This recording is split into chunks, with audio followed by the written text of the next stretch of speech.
I am ready to go live. Yeah, I am ready to go live. Well, that's good because we're live. Hello. TikTok, time to rock, everyone. TikTok. Good evening, good morning, good afternoon to everyone who's watching from all over the world. It's your friendly neighborhood philosopher here, D. Wood. With me now is the prophet of all apostates everywhere, Albert Paul. AP. Albert Paul! Hey, AP. Yes. You heard of this Douglas Murray guy? I heard of him. I heard of him very, very much. I also call him Douglas Furry. I wanted to get a dog and call it Douglas Furry. I was thinking of that. Yeah. That'd be awesome. Yeah. Or I was thinking of getting another dog and calling him Richard Parkins or something like that. I don't know, I was going Richard to Parkins. Abu or Barker. Park. Go with Abu Barker. Yeah. People are noticing AP is on time for once. Isn't that weird? What's crazy is you were 8 minutes early. You were Yes. 8 minutes early. We're sitting here. Yeah, that was weird. I didn't know what to do. That's how I roll, man. I'm always on time. Wait, who's this? Carl here says AP is late again. No, he wasn't. But Free Constantinople, yes, he wasn't late at all. He was 8 minutes early. I was 8 minutes early. Yeah, he called. I figured because normally I send him the thing and then it gets to like 7:59 and then I start typing zzz, just a bunch of Z's into text to him, and then like another 5 minutes will go by and then I'll just do the sleeping emoji, and then all of a sudden he'll call and I'll go, "What the heck? What is wrong with you?" And Yeah, anyway, he that's how it always goes. he accidentally called in 8 minutes early today because he didn't know what time it was. Yeah, I didn't mean to. I just accidentally. I was going to do something else, and then I did this on accident. Yeah. I don't know. And Elgato says, just wondering if Mecca ever ends underwater. Do Muslims need to dive there? Or if it is moved under tectonic plates, do they need to dig down to it? Don't know. I don't think it'll end up underwater. It's in a pretty arid area. All right, so we're going to be checking out. You haven't watched this, right? You haven't seen this? I haven't seen it. I love Douglas Murray. I think he's amazing. I also love Triggernometry. Those guys are very funny. And Konstantin Kisin is just. I think he's. I noticed over the last year he's like one of the most balanced, rational, reasonable commentators out there right now. Much respect for all parties involved here, but I haven't watched the video. No. And I think Constantine, and I'm more familiar with Constantine. I forget what his sidekick's name is. I forget that too. But yeah, his co-host. I think it's Francis. Francis might be. Yeah. But yeah, they were both comedians, I think, before jumping into podcasts. And so notice you got the parallel there with Joe Rogan, but it makes sense why comedians who decide to do podcasts would do really well. They can keep keep it a bit entertaining and so on. But yeah, hey, I saw you tweet something earlier about this. It says, I don't know what you guys were talking about, but it says, have you seen the video of Candace thinking Israel purposely segregates Muslims? It's on Twitter. I saw you tweet earlier. You said Candace once again talking about something she doesn't know anything about or something like that. What was that? She is just such an embarrassment. So she was having a conversation with somebody, and she's been trying to. Are you saying that because she's a woman or black or conservative? Which one? Both. Yeah, all three. So no, she was having a conversation with somebody. I don't know who that is, and recently she's trying to take this anti-Israel, pro-Palestine position. I guess because it mixes well with the whole Andrew Tate crowd and all of that nonsense. Anyway, but she was talking about. She said, "Well, when you walk through Jerusalem, and you see that there is a Muslim quarter." And that's where Muslims are allowed to live. That doesn't really sound like freedom to me. And then the guest said, "Has she actually been there? Because that's not how it is." I don't know I don't know how she got that idea. But the guest then awkwardly says, "Well, I don't think it's about them being allowed to only live there. It's just that, that they were dominant there, which is why it's now known like that. Just like." And then he mentions a parallel to that, like Chinatown, for Yeah. example. That doesn't mean that, Well, that Chinese people can only live there. I don't understand why Chinese people can only live in Chinatown. Why can't they? So Why can't they walk out of Chinatown if they want? I don't know why she's trying to talk about these things without knowing anything about him. It's just so embarrassing. And Hello, Candace. This is Andrew Tate. Could you do me a solid here and throw Israel under the bus? yeah, Sure, Andrew. Did you know they have a Muslim quarter? Oh no! Sorry, I meant, hey, Candace. If you throw Israel under the bus right now, I will. I'll start calling you Candace instead of Candace. Anyway. We got Bobo here with Free Liberland. Yeah, I just tweeted like, I don't know, an hour ago or something about Pakistan. Free Kurdistan, by the way. Yeah, notice there's all these situations that are like parallel. So you had the British, just as the British controlled Palestine, the British controlled India. And then when they're deciding, hey, we're getting out of here, then it was what sort of dividing lines are we going to put here?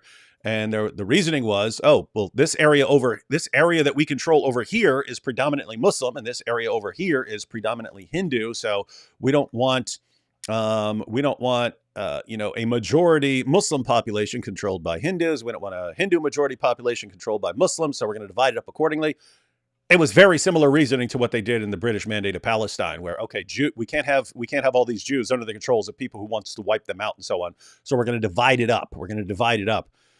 And then the Arab side said, no, we're not accepting that.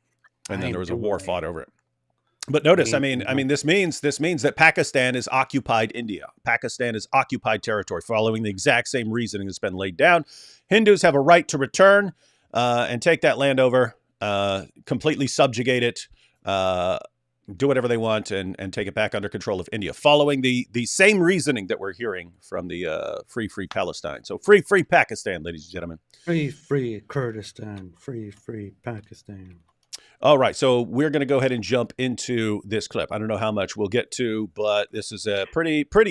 My goodness, I've seen clips of Douglas Murray over the years. I've never sat down and watched like an entire long interview with him, but this was brilliant. And I encourage everyone to watch whatever we don't go through here, because it's pretty good. Oh, hey, I want to say something quickly. I just opened my Twitter right before we went live, and then I saw a notification from Daniel Kikuchu, and apparently he took it a little bit. He didn't like my response to him yesterday, so he challenged me to a debate. Wait, which response? My response to him yesterday, when he said that those who condemn October 7 are traitors to Islam and only bloodthirsty Zionists do that, and I just... Wait, hold on. Didn't Mohammed Hijab condemn Hamas? Yeah, kind of.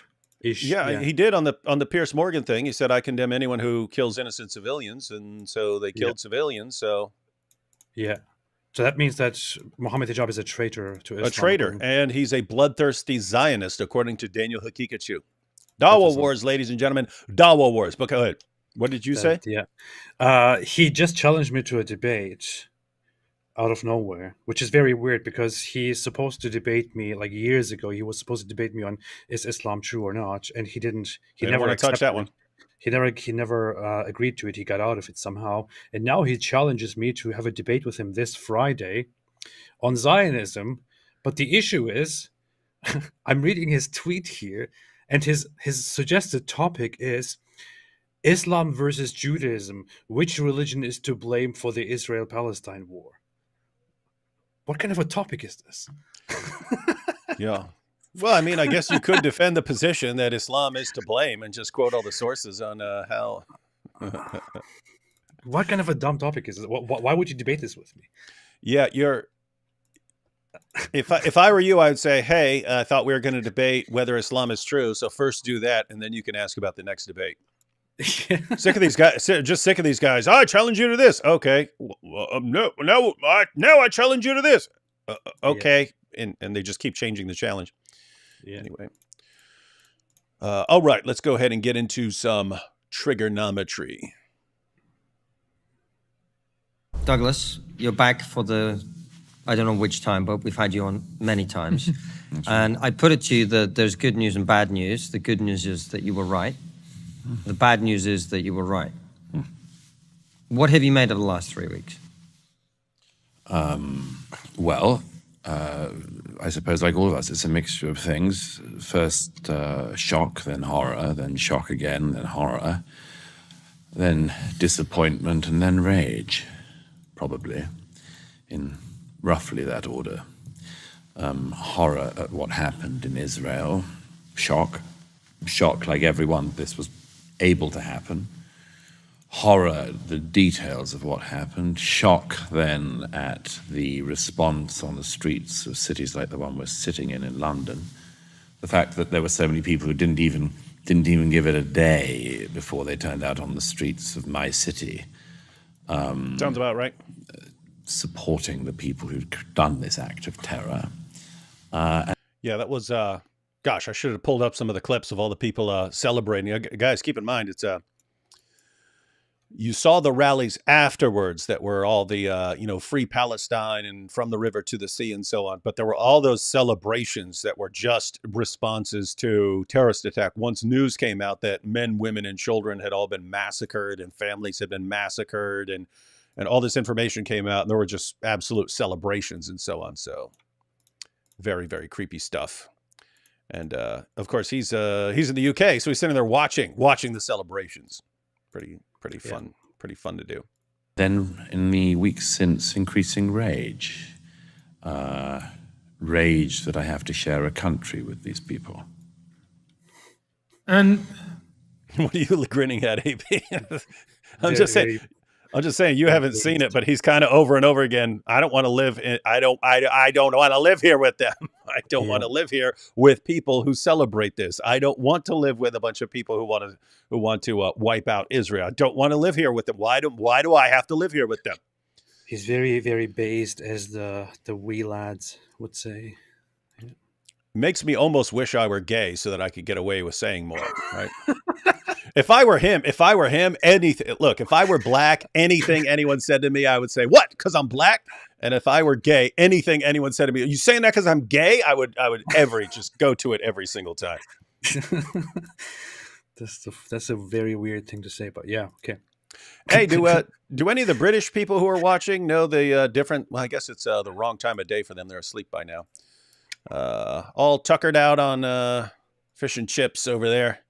But I was wondering what these different guys' accents are right now, because I don't know. I always zero in on people's different accents and stuff. Like Britain seems small to me. I don't know why they have all these different accents, but you've got you've got the he's more along the lines of like the Richard Dawkins scholarly accent, and then of course you know. That's crazy. You can apparently go down the road and then all of a sudden you got the people, hey, governor, I'm going to bloody whack myself, governor. And they sound like idiots. And then, you've got the like the Ali Dawa, because I was going down to the store. And they sound like dopes and stuff. But anyway, you got all these different accents. And then the guy in the middle right there, whatever his name is, he's not quite the Cockney, but he could have talked like this. Anyway, I don't know what everyone is. I think the Alidawa type, the very broken English accent that just sounds very weird. I think they call it chav or something in Britain. People are answering. Someone said his accent is south of England, London way. You talk about Douglas Murray there, or the other guy? Southern, but people are saying Southern British. Okay, so this is Southern British stuff. Southern. It is Southern then. Someone said Douglas Murray has a standard RP upper class London accent. Jam Yang says, "Is it because I was black?" that was his video with Rooney on that show when he said he's a racialist, and he got up to walk out and he goes, "Is it because I was black?" That was Ali G. All right, let's go through some more. Solid. I think the thing that we've all had to come to terms with is how some people have just been so open about supporting an extremist Islamist terrorist group and also refusing to acknowledge it as such. Well, before you answer, You see what I'm saying, though? That dude sounds completely different. Like, not, yeah. Anyway, let me back up Yeah. slightly. I think the thing that we've all had to come to terms with is how some people have just been so open about supporting an extremist Islamist terrorist group and also refusing to acknowledge it as such. well, before you answer, Douglas, one of the things that I've noticed in comments is people like, well, these are pro-Palestine marches. And I think we have to be clear that what we're talking about is in the first 2 days prior to Israel responding in any way, there were people celebrating. Yeah, but the bodies of the dead hadn't even been found. They were still warm in some cases. Some people were still in the process of being massacred. And even as that was still going on, people were already out in the streets of cities like London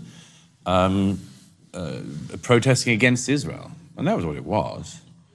Hold on one second. Who is this? This is either a complete troll or it's Nadir himself. But Apologetics Roadshow. Why don't you? And it's from the name is I find peace and solace in Islam. Why don't you ever debate Nadir Ahmed? Why do you keep running away from him? He refuted you in many debates. Wait, if he refuted me in many debates, how do I not ever debate him? That's clearly Nader Ahmed himself. Nobody speaks like that, and nobody actually thinks that Nader Ahmed is a good debater. So yeah, I've never met someone who thinks Nadir Ahmed is a good. In fact, Nadir is who you debate when you're just totally bored and you have no one else to debate. But hey, one time we were debating on whether Islam is a religion of peace or something like that, and we debated it in a church. And the pastor came up to me afterwards and he said, "Look, man, you got to be careful because." At first I was like, oh yeah, David's destroying him. But then you made me start feeling bad for Nadir.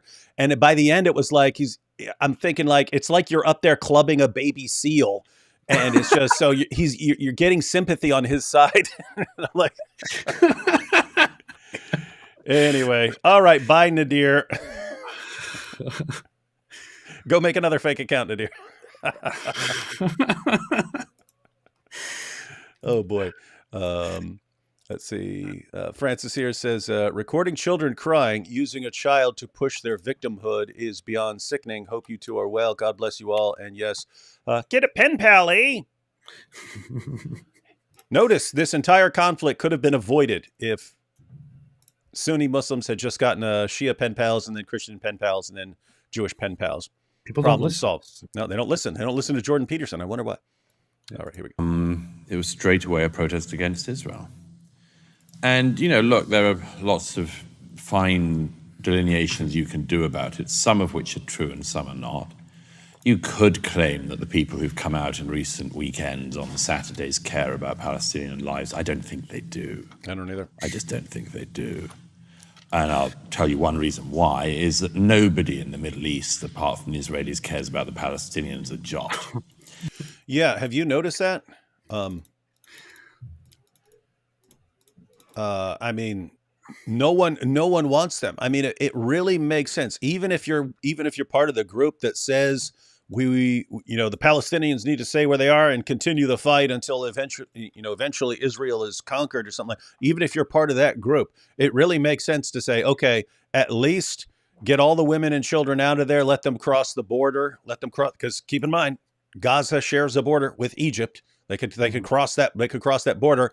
Egypt won't let them. Hamas won't let them. And so why are the women and children there? Because everyone is keeping them there. And these are the same people who claim to really care about Palestinians. Won't take in the women and children. Definitely won't take in refugees and so on. So I don't know. Yeah, they don't want to save those people because they need them to continue the whole religious and territorial conflict. The Palestinians are just where they need to be according to the Middle Eastern nations and Muslim nations.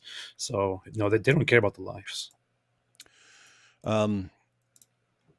Thank you both. My ICU nurse husband said yesterday, now that I know the eyes are the leather strap of the anus, my patients will do so much better. That's true. I mean, that should be in every medical textbook as Muhammad's miraculous scientific knowledge. It probably is already. Yeah.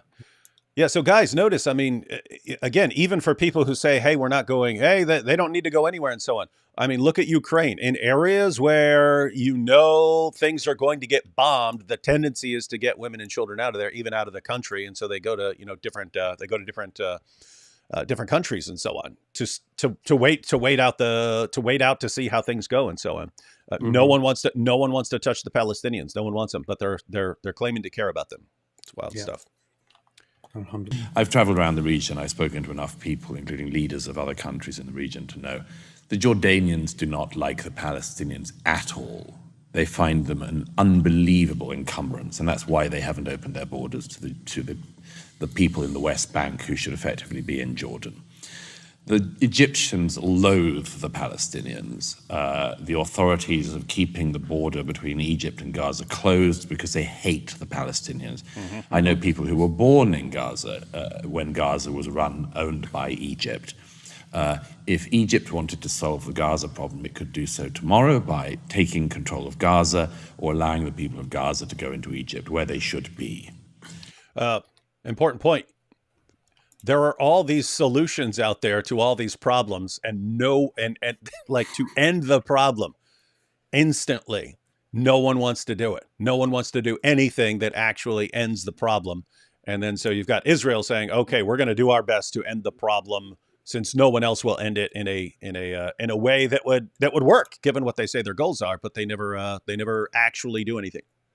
Here's the thing: the justification when you tell them about this, or when you bring this up, the justification is that if they accept those refugees and if they take them into their countries and let them live there, then Israel will use this as an opportunity to permanently seize the land and never let them come back. That's what they, that's the argument that they often present, and they base that on the displacement, much of the fleeing and some of the expulsion that happened in the past as a result of Arab aggression wars. But again, I mean, you could do all kinds of different arrangements, agreements to get around that. You could at least, in the end, care about the lives and say, it doesn't matter. Let's just save these people. But no, it's just always about the territory.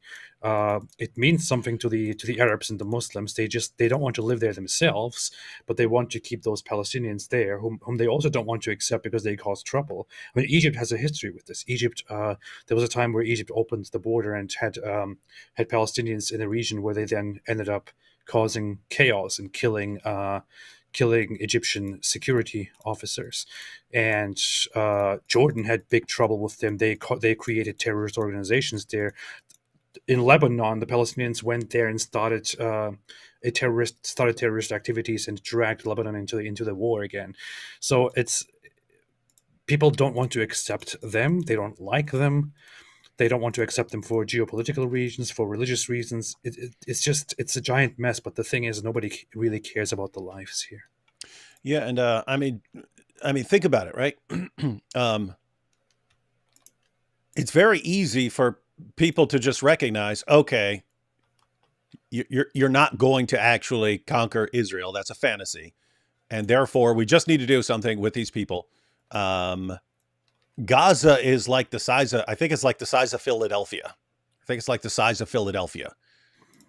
You've got 49 Muslim majority countries. You have a lot. I understand Jordan not wanting to take in refugees.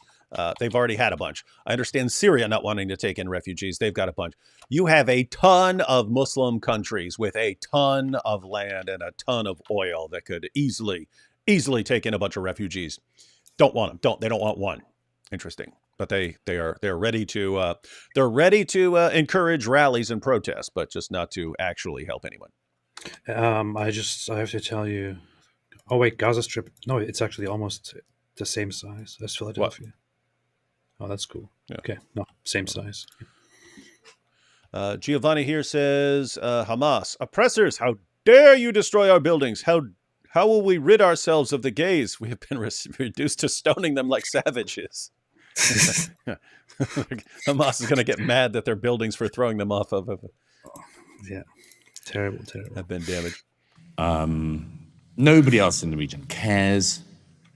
the Qataris host Hamas and fund Hamas, as well as, of course, pumping billions of pounds into countries like this one to make us deeply compromised. But nobody in the region cares about the Palestinians.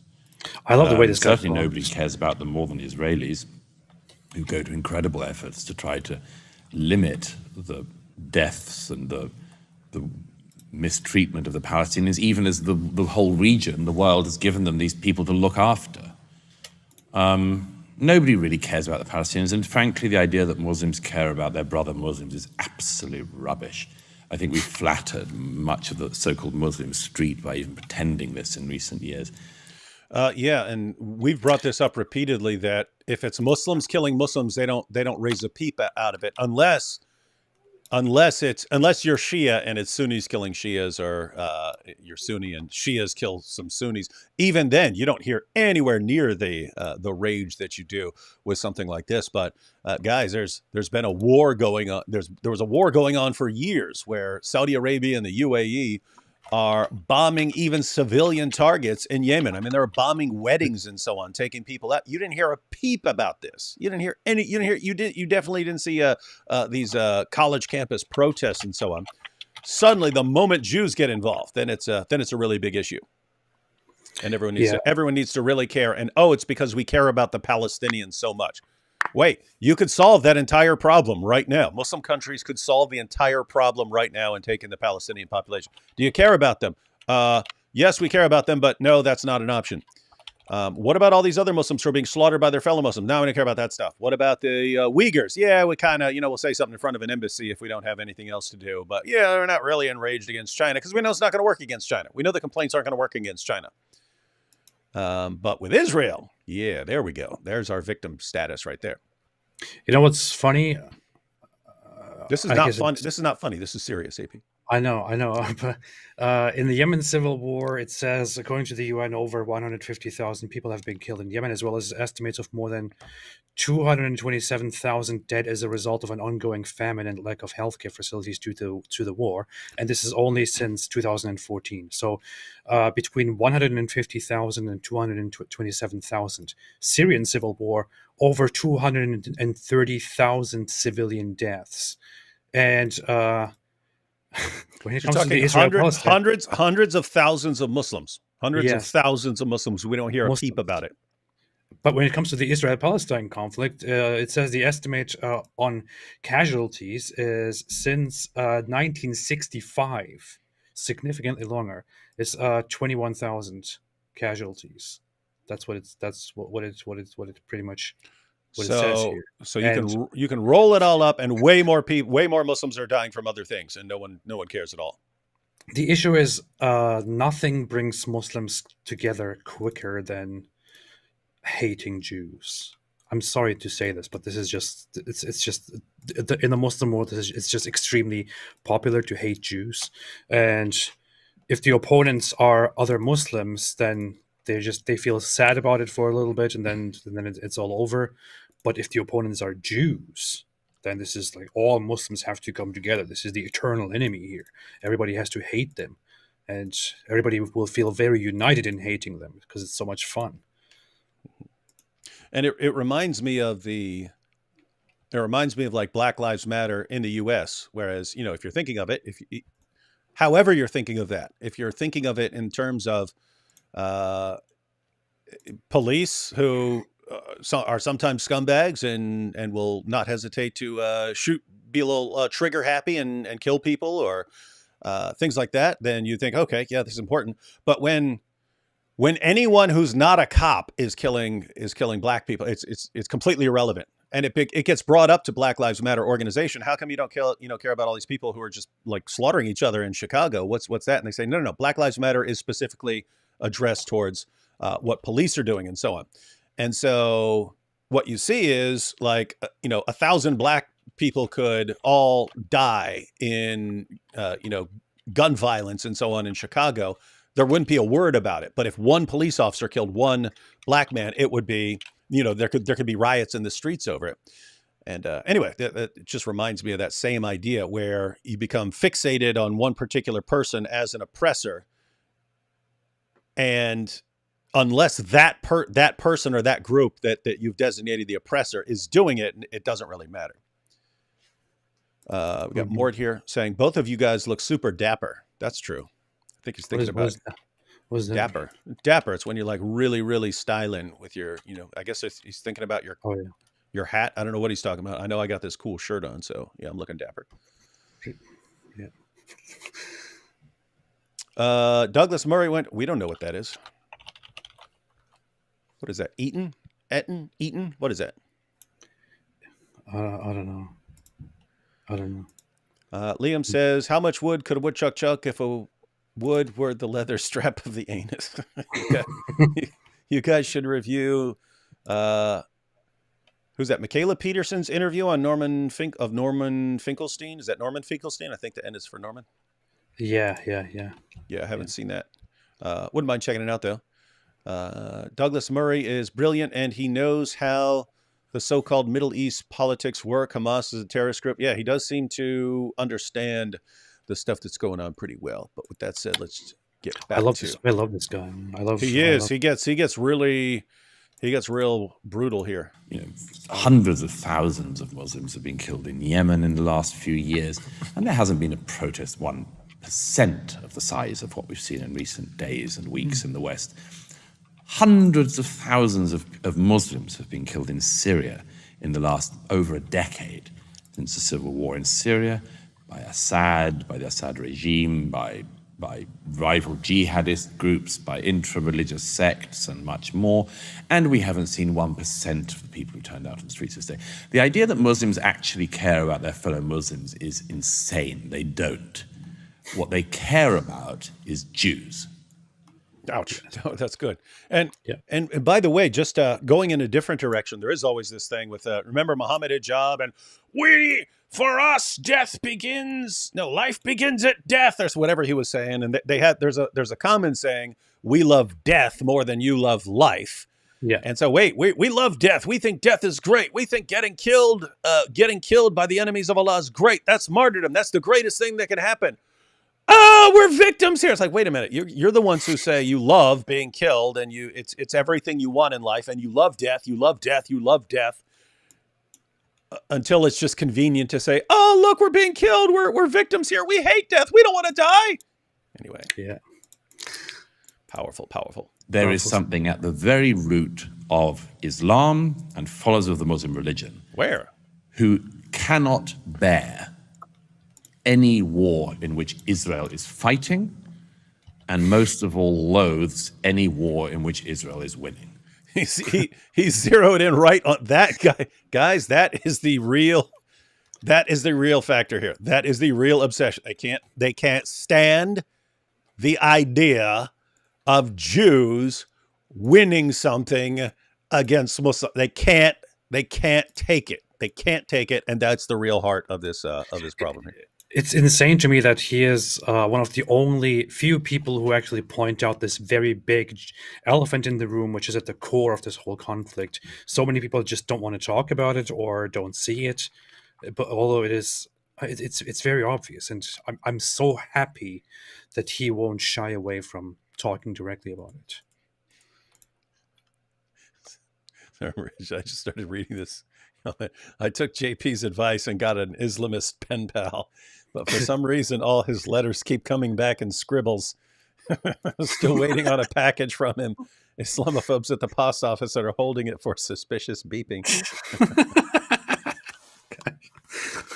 Yeah, that's why that's why Jordan Peterson suggested some sort of a social media platform where Muslims can interact with non-Muslims, because there's nothing like that. There's no sort of platform where Muslims and non-Muslims can have discussions and so on. So Jordan Peterson's advocating, creating one. But yeah, keep in mind, pen pal, that's just slang for internet person you're interacting with. Because yeah, you don't want to be giving some of these jihadi dudes your address.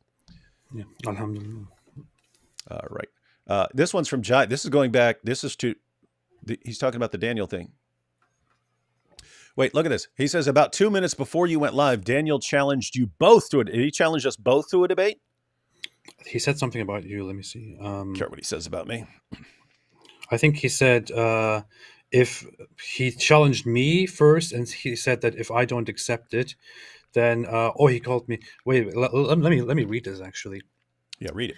Daniel Read, Nikic just read, read, I can't read read. in the name of I Allah. can't read. I said read, dang it! I've challenged many Zionist Jews to debate, but none of them have accepted. So now I'll scrape the bottom of the barrel and challenge Zionist rat apostate prophet to debate me this Friday on Islam versus Judaism. Which religion is to blame for the Israel-Palestine war? Must be this Friday. 10-minute openings, 5-minute responses. On and so what? Wait, hang on. On what planet do these guys think it must be this guy? I mean, we're going live that day. Why are we going to do anything with you? And then he said, if apostate prophet is not available or too scared, I will settle for that coward who blocked me, Act 17 David, or that dumb tard, the Harris Sultan. One of you Zionist scumbags come get humiliated this Friday. Yeah. Hey, Daniel, I agree to the debate, but first you have to debate, was Muhammad a true prophet? And you have to debate AP on, is Islam true? First me. He has to debate me first. Yeah. So. Yeah. So do those, and then we'll do your debate. Yeah. Mr. Archer here says that people can't understand that human shields don't grant you immunity from a conflict you started boggles my mind. They would kill the shield in a heartbeat if their family was being slaughtered. Yeah, and generally in a war, you don't want to do that. If you're a soldier, you don't want to go run and hide behind people. That's bad. That's cowardly. What? Why? But it's exactly what they do. Yeah, and this is popular, and their own people don't call them out for it. Of course they're going to hide behind women and children. What else are they supposed to do? Fight like men? Ah! You know what you're actually supposed to do? Surrender. That's what you're supposed to do. Yes. Surrender. But yes, this is about to be brought up, Mr. Archer. You can see it. It's at the absolute core of their being. This is why they are on the streets of this city and others marching. It's not because they love fellow Muslims, it's because they hate Jews. What? So you're saying there's something at the root of the religion. Well, let's tease that apart. What do you mean by that? Well, there's two particular... What are you talking about? It's funny because I know Constantine and Francis, they both are aware of that, and they both don't like Islam very much. But yeah, so it's nice that they go there. What are you thinking? Are you thinking of things like, it was narrated that Abu Huraira said, the Messenger of Allah said, the hour will not begin until the Muslims fight the Jews, and the Muslims will kill them until a Jew hides behind a rock or a tree, and the rock or tree will say, oh, Muslim, oh, slave of Allah, there's a Jew behind me, come and kill him. What could this have to do with anything? Yeah, well, that can't be it. No. Yeah, so he's not acting like there's not. He's just giving Douglas a lead in. Like, hey, Douglas, well, are you saying what could you be referring to here? Here we go. Things worth mentioning. One is, of course, that Muhammad, the founder of Islam, himself beheaded, massacred many, many Jews. Famously, there's one battle in particular, and the Banu Quraysh. It's a story you can find in the... Ooh, he said Banu Quraysh, wrong tribe. Oh no, it's Qurayza. In the Quran and the Hadith. And of course, this is because the Jews would not accept the revelation of Muhammad, such as it was. And it's interesting there that he says the reason was that they wouldn't accept the revelation of Muhammad, and they were conspiring with the Meccans against Muhammad. But notice, the real reason Muhammad was mad at the Jews was because they rejected him. That is he's absolutely correct. That is the real cause of everything. Everything else that happened was just looking for a justification to either exterminate or at least expel the Jews, because they were the ones who were exposing him as a false prophet. He's saying he spent 12 years in Mecca saying the Jews are going to confirm me. The Jews, they know their scriptures. The Jews are going to tell you their scriptures prophecy about me. They're going to be on my side. He goes up there. What? Who are you? You loser! Get out of here! And then he was just enraged at them. Yeah, it's very nice that Douglas Murray doesn't even entertain their explanation of it. He just gives the real and correct, absolutely correct reason. They were seen within Islamic tradition as being one of the first people who turned down the opportunity to join Islam, and as a result, of course, Muhammad decapitated hundreds and hundreds of Jews. So that's not a good start. But there's a bigger thing, I think, within the Muslim world, which is worth mentioning, which the late Bernard Lewis pointed out on a number of occasions, which is the great problem within Islam when it comes to not just Judaism, but the wider non-Islamic world, is that the Muslim religion claims to be the last revelation from God to man, which we all know is a very large claim to make. He's zeroing in on another really important feature of that's behind all these conflicts, that hey, we've got the last and final revelation. He doesn't bring this up, but we're the best of peoples, you're all the worst of creatures. We're supposed to dominate you all. That's the way it is. But he's about to go into something I've pointed out here, and it's very very important for everyone to understand the psychology of what's going on here. But check this out. There have been previous revelations, but this is the last and final one. And what's more, God has given you a book, the Quran. And the Quran is the one book you need. The opening, here is the book wherein is no doubt, which is quite a bold claim as well, I'd say. Wherein is no doubt. No doubt. The claim at the foundation of Islam is, here is the book wherein is no doubt, and it's the only book you need. And it's the final word from God that man will ever have. Now, if you are the recipients of this book, the people who end up either converting or being forced to convert to Islam, and eventually the areas that Islam takes over by force, if you are somebody who's brought up in that tradition, you would think that being the recipient of the final revelation from God, you would be in a just tip-top situation. Are you getting this? This is awesome, right? He's going into the psychology, right? Like, hey, again, he doesn't bring up best of peoples and so on, but that's the idea. We're the special people. We've got the book. Everyone else, they've got stuff that's now outdated. We're the basically, God's chosen people for dominating and subjugating the entire world. We've got this book that is the absolute book of all books. We've got it. And what's wrong? What's going to be wrong with all this? What's going to bother you?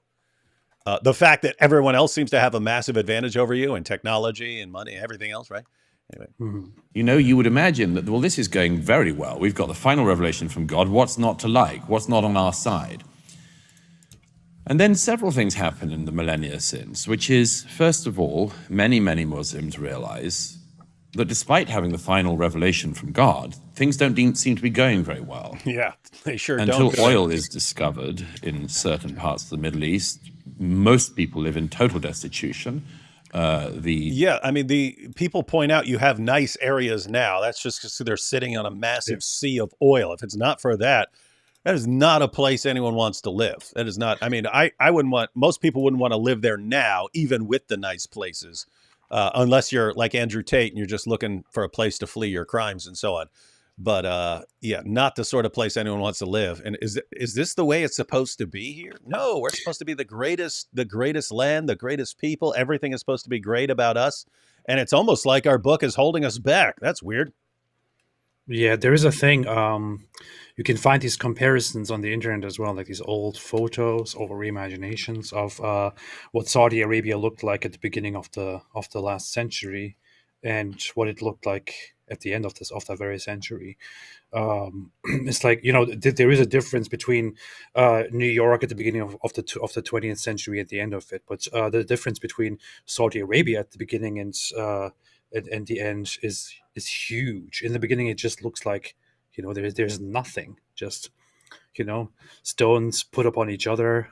There's nothing there, and now it's full of skyscrapers and stuff like that. It's insane. Powerful stuff. But this is guys, this produces resentment, right? It's, hey, we're supposed to be dominating the world. We're supposed to be dominant in everything. We've got the book that contains all the knowledge that we need to be the greatest of everything. And it doesn't look like it's working very well at all.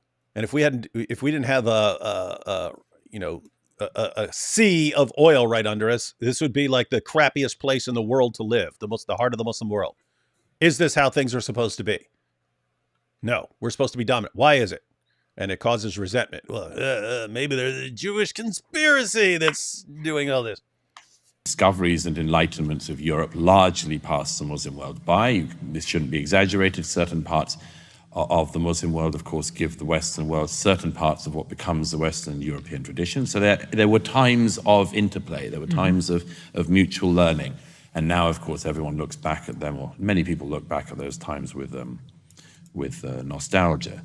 Nevertheless, in the main, the Muslim world cut itself off from the rest of the world and didn't care to learn from the rest of the world, didn't improve the economic conditions of its people, totally failed to create societies anything like as successful as, for instance, European societies. And by the way, Pete, I mean, we've talked about this many, many times before, but I mean, to this day, even now that they're drenched in oil, where do Muslims want to move to? They all want to move to the West. Like every country, they want to move to the West. And so even post finding seas of oil and being extremely rich, they want to get out of there and come to a different country. Among the kuffar. They'd rather live among the kuffar. And all these Dawa guys, where do they want to live? Among the kuffar. They like it better than Sharia. And then they come over here.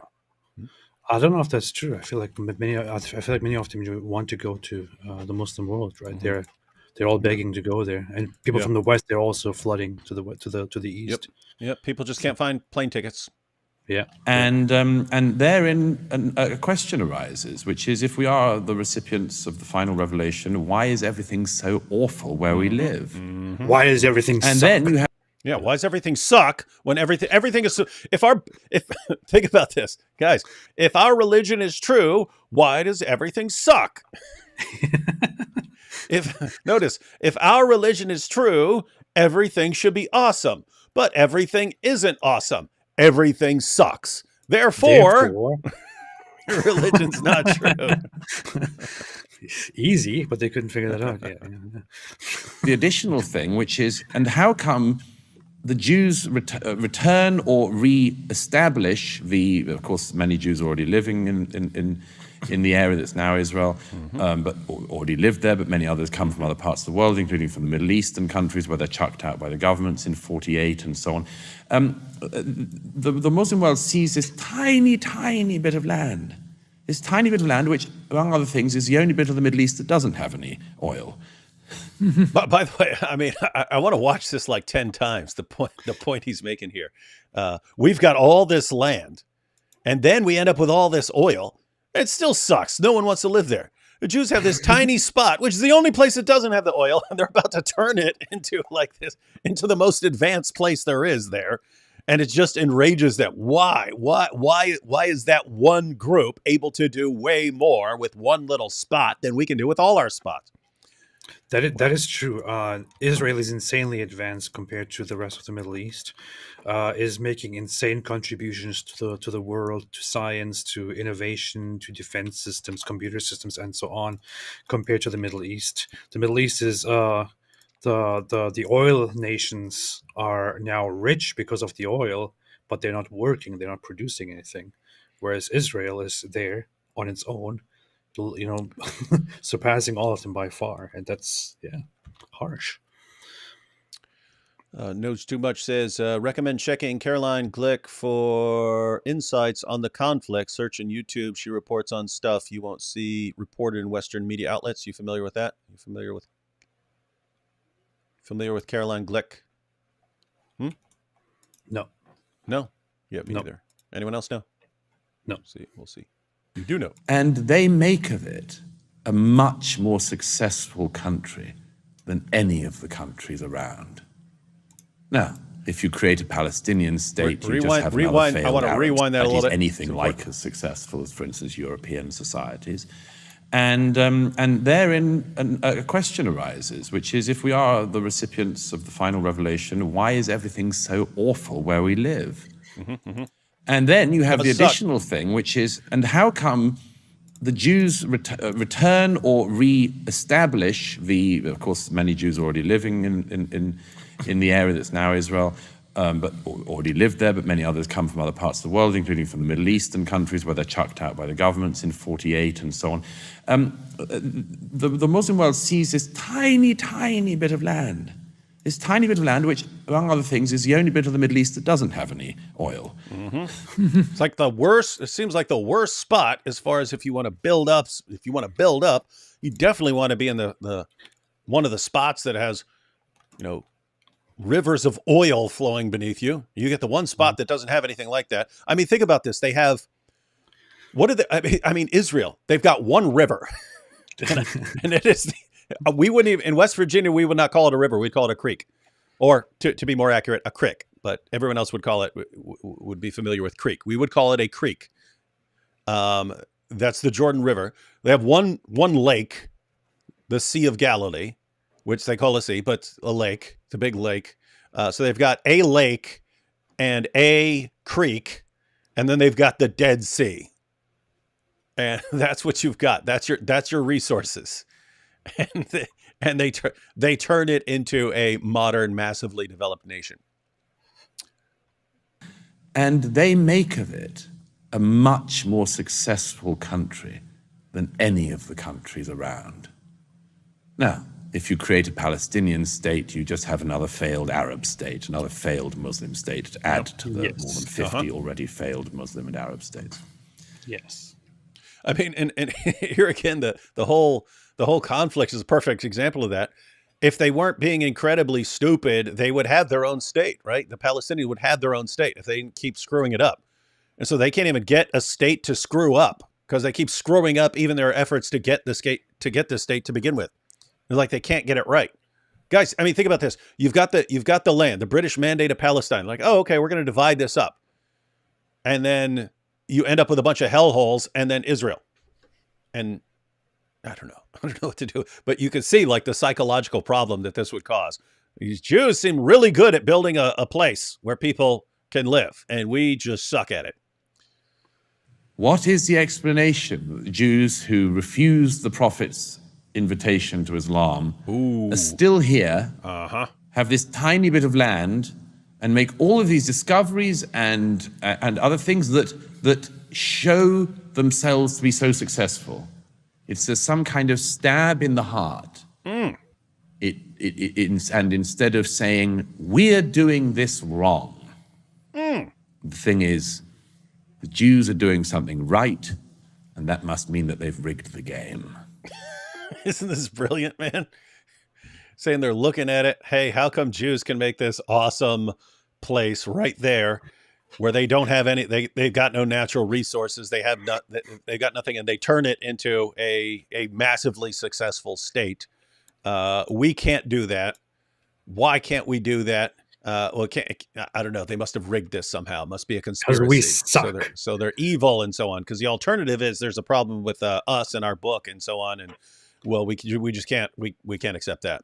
No, we suck. We can't accept any sort of internal critique.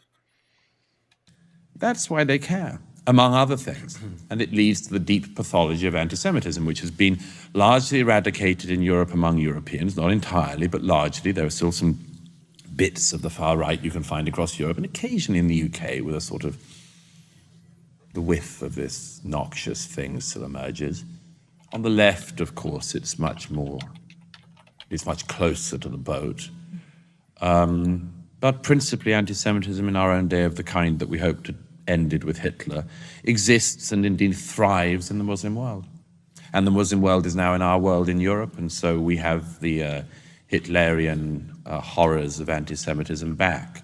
Well, I have no doubt. Isn't it interesting though? Like he pulls it all together and shows you what's really going on and the psychology of it all. But I mean, I actually think this is tied into the grooming gangs in the UK, in the sense that from an Islamic perspective, we're supposed to be dominant and powerful and in control of the rest of you. And in reality, we're coming to you begging to give us a place to live, to get out of the Sharia compliant hellholes that we come from. Can we please come and live in your countries that are obviously far better developed, and they're so much better than our countries, that we can't stand the idea of living there. Then we want to come there and then advocate all the same views and policies that led to the Sharia compliant hellholes that we wanted to get out of. And we want the same rules here. But they look around and it's like, hey, look at the world. Everyone else is more powerful than us, and everyone else is more developed than us. And that's not the way it's supposed to be. And they kind of lash out in rage. And I will show you how you're supposed to be treated. And how you're supposed to be treated is, we're going to just treat you like garbage and treat you like our sex slaves and drug you and rape you and gang rape you and all these things. And it's a similar mindset as far as the stuff that Douglas Murray's talking about, is that psychologically as far as the way my book tells me the world is supposed to be, I'm supposed to be controlling the rest of you by now. I'm supposed to be the most developed. We're supposed to have everything. You're all supposed to be servants. And the entire situation is reversed. So we're going to do everything we can to whine and complain to be victims, because it must be that you're oppressors and we're victims. That's the only way to explain the massive failures in our lands, in our country. It's got to be you. It can't be us and our book and our stupid fake prophet. Can't be that. Yeah. So we're going to unload our rage on the Jews. We're going to go after little girls, everything we need to do, terrorist attacks, everything. It's all a big temper tantrum. This isn't the way things are supposed to be. These are like kids screaming, rolling around on the floor of the checkout aisle at Walmart because mommy won't buy them some Skittles. Yeah, pretty much. What? Really? Pretty much. Limes and Stripes says Al-Bukhari 278 for the reenactment series. I think that's one of the passages. I think Sahih al-Bukhari 278 is one of the Muhammad went around to all his wives in one night. What's crazy is like some sicko could do a porn movie out of Muhammad visiting all his wives in one night. But no, wait. That one is actually, it's Moses and the stone. That's what. Oh, that's Moses and the stone. Which one is? No, there's one in the same area that is. Are you sure? Yeah, this 278 one sounds right. Nothing prevents Moses from taking a bath with us except that he has a scrotal hernia. Yeah, this is that. Well, now I want the correct reference.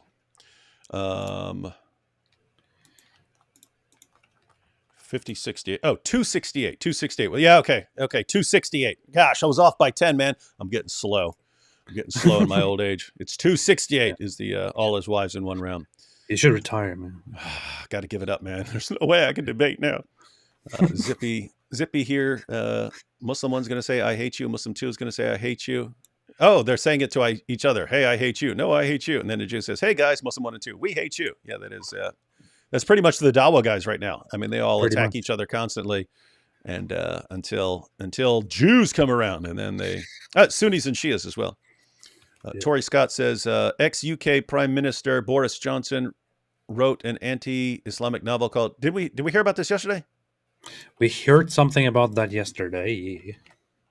Wrote an anti-Islamic novel called 72 Virgins years ago. One terrorist is sexist to a Satna for his female voice. Wait, I didn't know. That's weird. How did he become prime minister there? We're gonna have Virgins. A Comedy of Errors is a 2004 novel by politician, journalist, and former Prime Minister Boris Johnson. I didn't even know that. That's funny. We got a debate challenge from the next Zuckernick. Hey, David and AP, I challenge you to a debate on whether or not the eyes are the leather strap of the anus. You won't do it because you're scared. I think I would lose. Yeah. How are we gonna win that one? Basma says, hi, AP and D Wood, Egyptian here. Egypt is surrounded with issues in surrounding countries. Our government is so proud about keeping us safe, but literally everything else is censored. Sending love. Yeah. Kind of more confirmation of what Douglas Murray is saying. No, because guys, think about this, right? You've got Israel right there.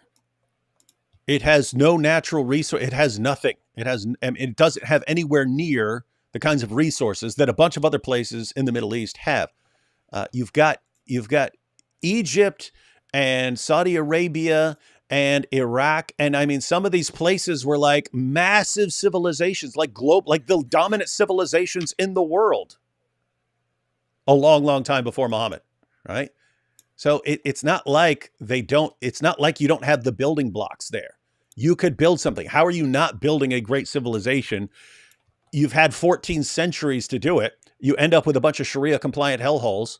How are you not doing something? How are you not doing something there? And then you think, oh, okay, maybe it's just the entire region is so screwed up that we can't do anything here. And Israel goes there and we build it up in a couple of decades into one of the most successful countries in the world.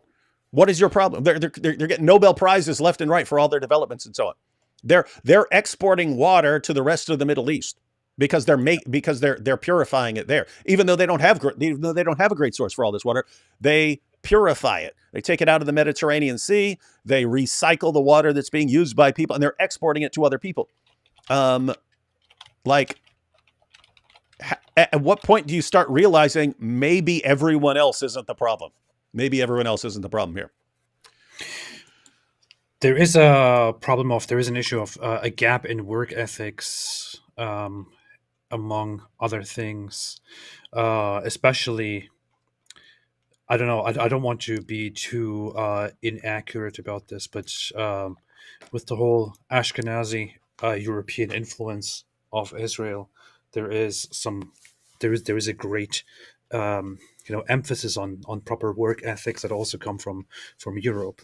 Arab nations are not very they don't work very well, and you can see that when you travel through the Arab world.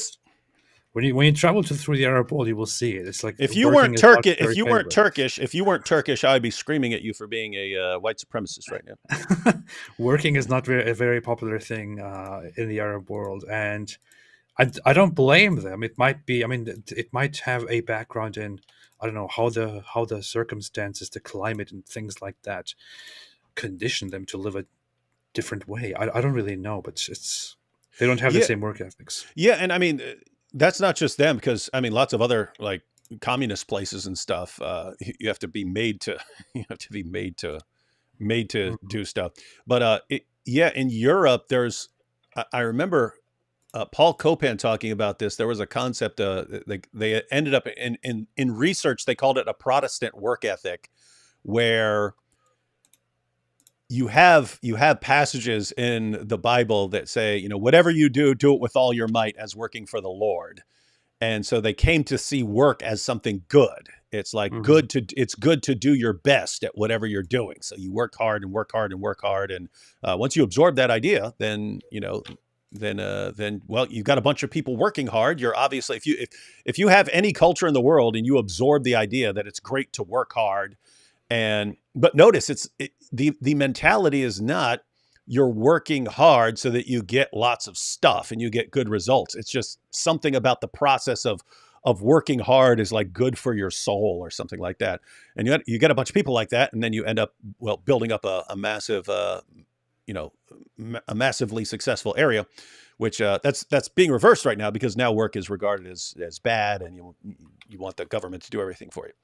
If I'm not getting virgins in the end, I'm not going to work. That's what I'm saying. That's what it's all about. Giovanni says, hey guys, look at the massive mole on my back. The thing's the size of Utah. Followers, what's a Utah mode? Disbeliever, you must be punished. Hey, we got a message here from Strap On Pleasure Machine. Why are you stuttering? All right. You're right, Douglas, but one of the things that I think all of us have been struck by in recent weeks is that the pro-Palestine cause, let's put it in that language as they do, is very popular among young people. In fact, I'm sure you've seen the polls which show that young people believe the Hamas attack was genocidal. So, follow the reasoning for anyone who hasn't been, if anyone's tuning in right now. Douglas Murray just went through the psychology of the problem, why there is so much hatred towards Jews. And his position is it's not really towards anything bad. That's the real cause of the animosity. It's not because Jews are going around doing horrible things. It's because they're so massively successful and they're winning.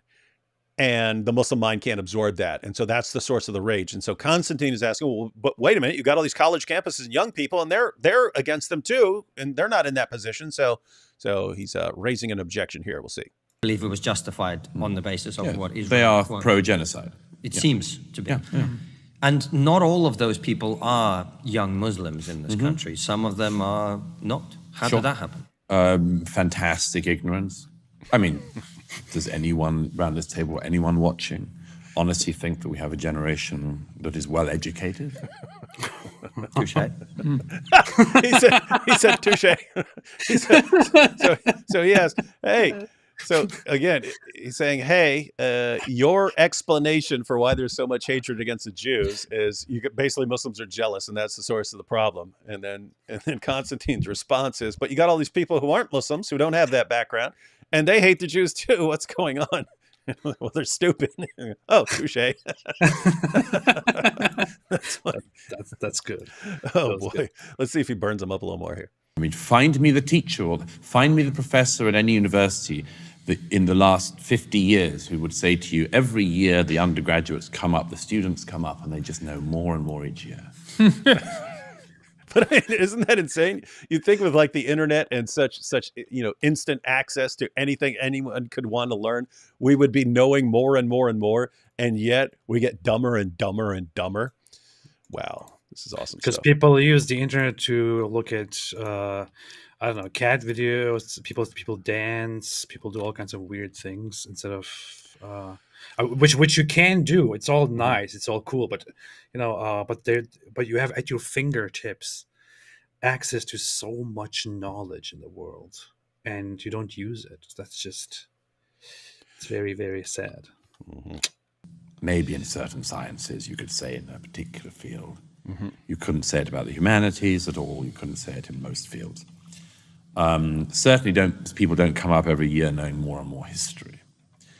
The reason why the young people you talked about believe this is because they have been fed a form of indoctrination, a particular version of history, which effectively, as you both know, maps on a very specific and perverted version of American racial history and maps it onto absolutely everything in the rest of the world. Add to that a particular form of anti-colonial history, post-colonial history, whatever you want to call it, which knows nothing of colonialism, but knows only about the post-colonial world. And you also see that that is mapped onto the Middle East. So these people... Okay, so here he's saying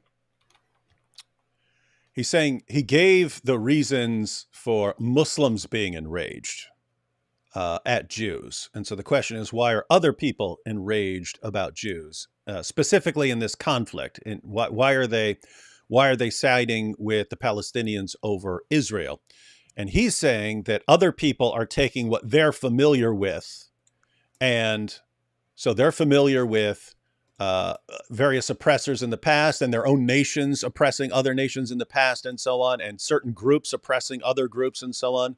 And they're mapping that onto what's going on there. So Israel's the oppressor, and the Palestinians are like the oppressed groups that we're familiar with in the past. Yeah. And so, hey, we condemn the oppressions of the past, so therefore we got to condemn these guys too.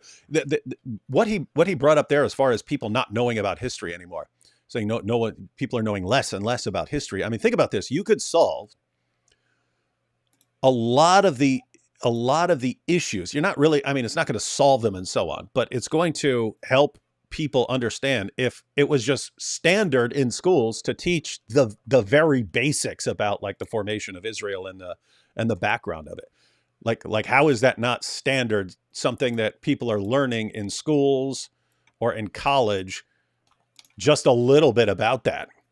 Like, guys, here's what actually happened, so that when someone comes in with the myth, oh yeah, you had the Palestinian people and they were there forever, and then the Jews came in and took their land, and now they're fighting to get their land back.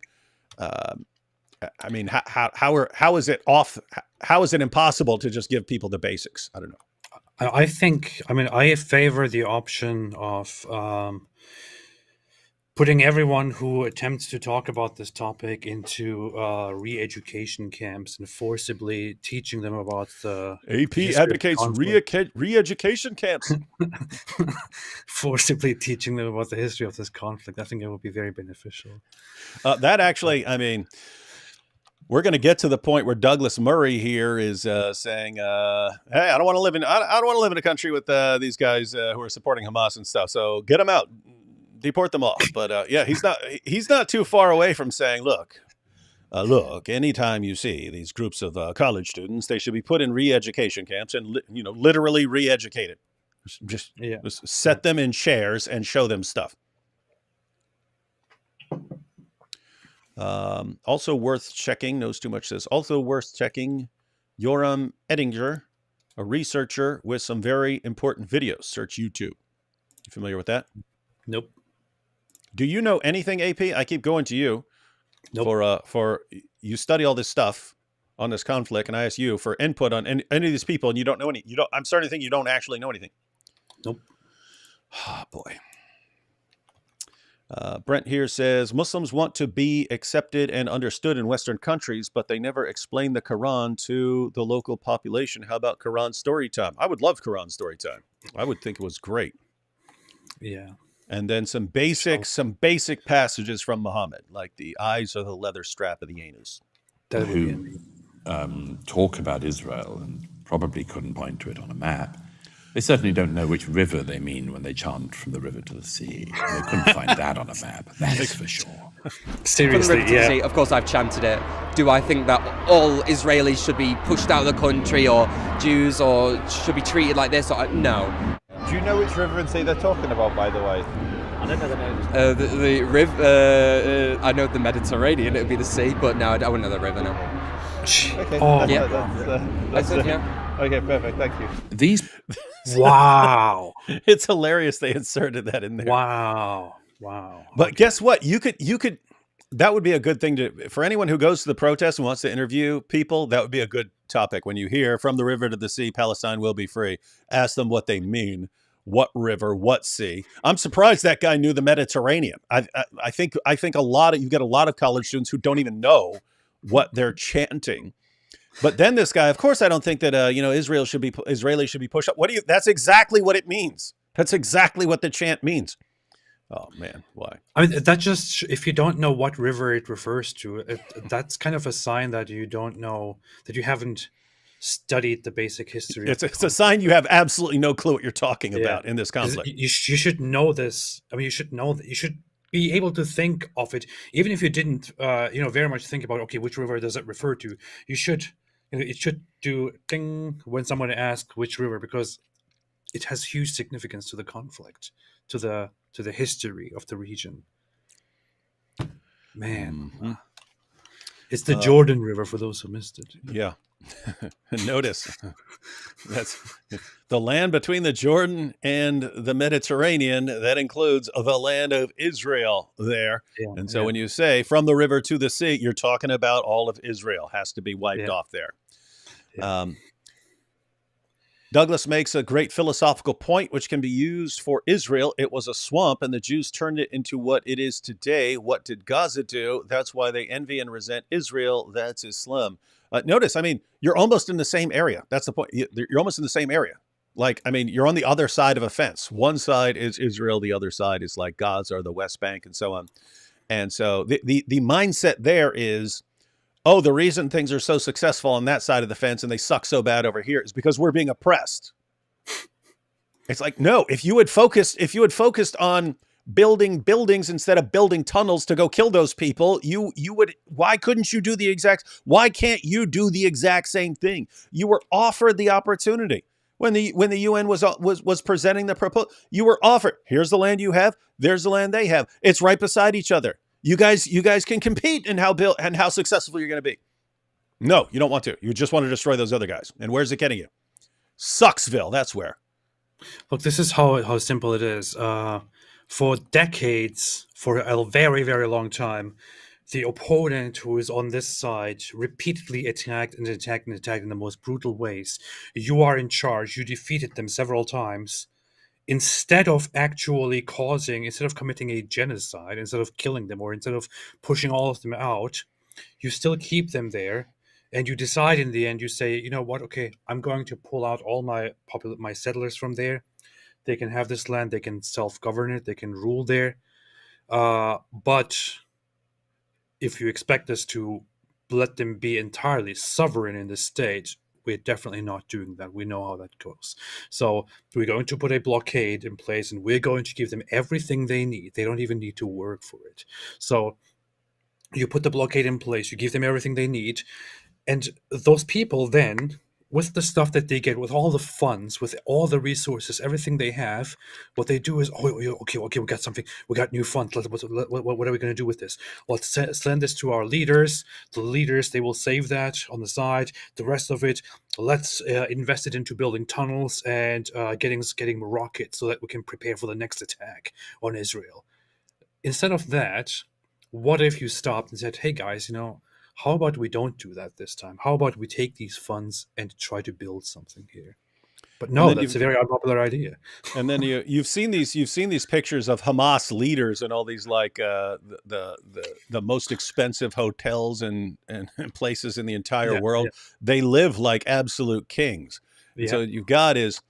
you've got most of the people in Hamas, the actual jihadis in Hamas, they've got their religious purpose. But then you've got the leaders, and they're just, I mean, they're getting paid. They're becoming billionaires off this stuff.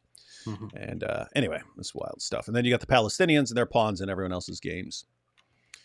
A Ghazian Ethiopian for Israel says, we Ethiopians were destroyed by Islamic invasion for almost 8 years. I wouldn't say you were destroyed by Islamic invasion for almost 800 years. I forget because I was still in prison when I was studying history, but it was what was it, Akisum, and then there was the capital of Axum. But yeah, the Ethiopia fought Muslims trying to invade for centuries, and they stood their ground, and that's pretty cool stuff. Which is crazy because these were the same people who took in Muhammad's companions when they were being persecuted in Mecca, and they went and were taken care of there.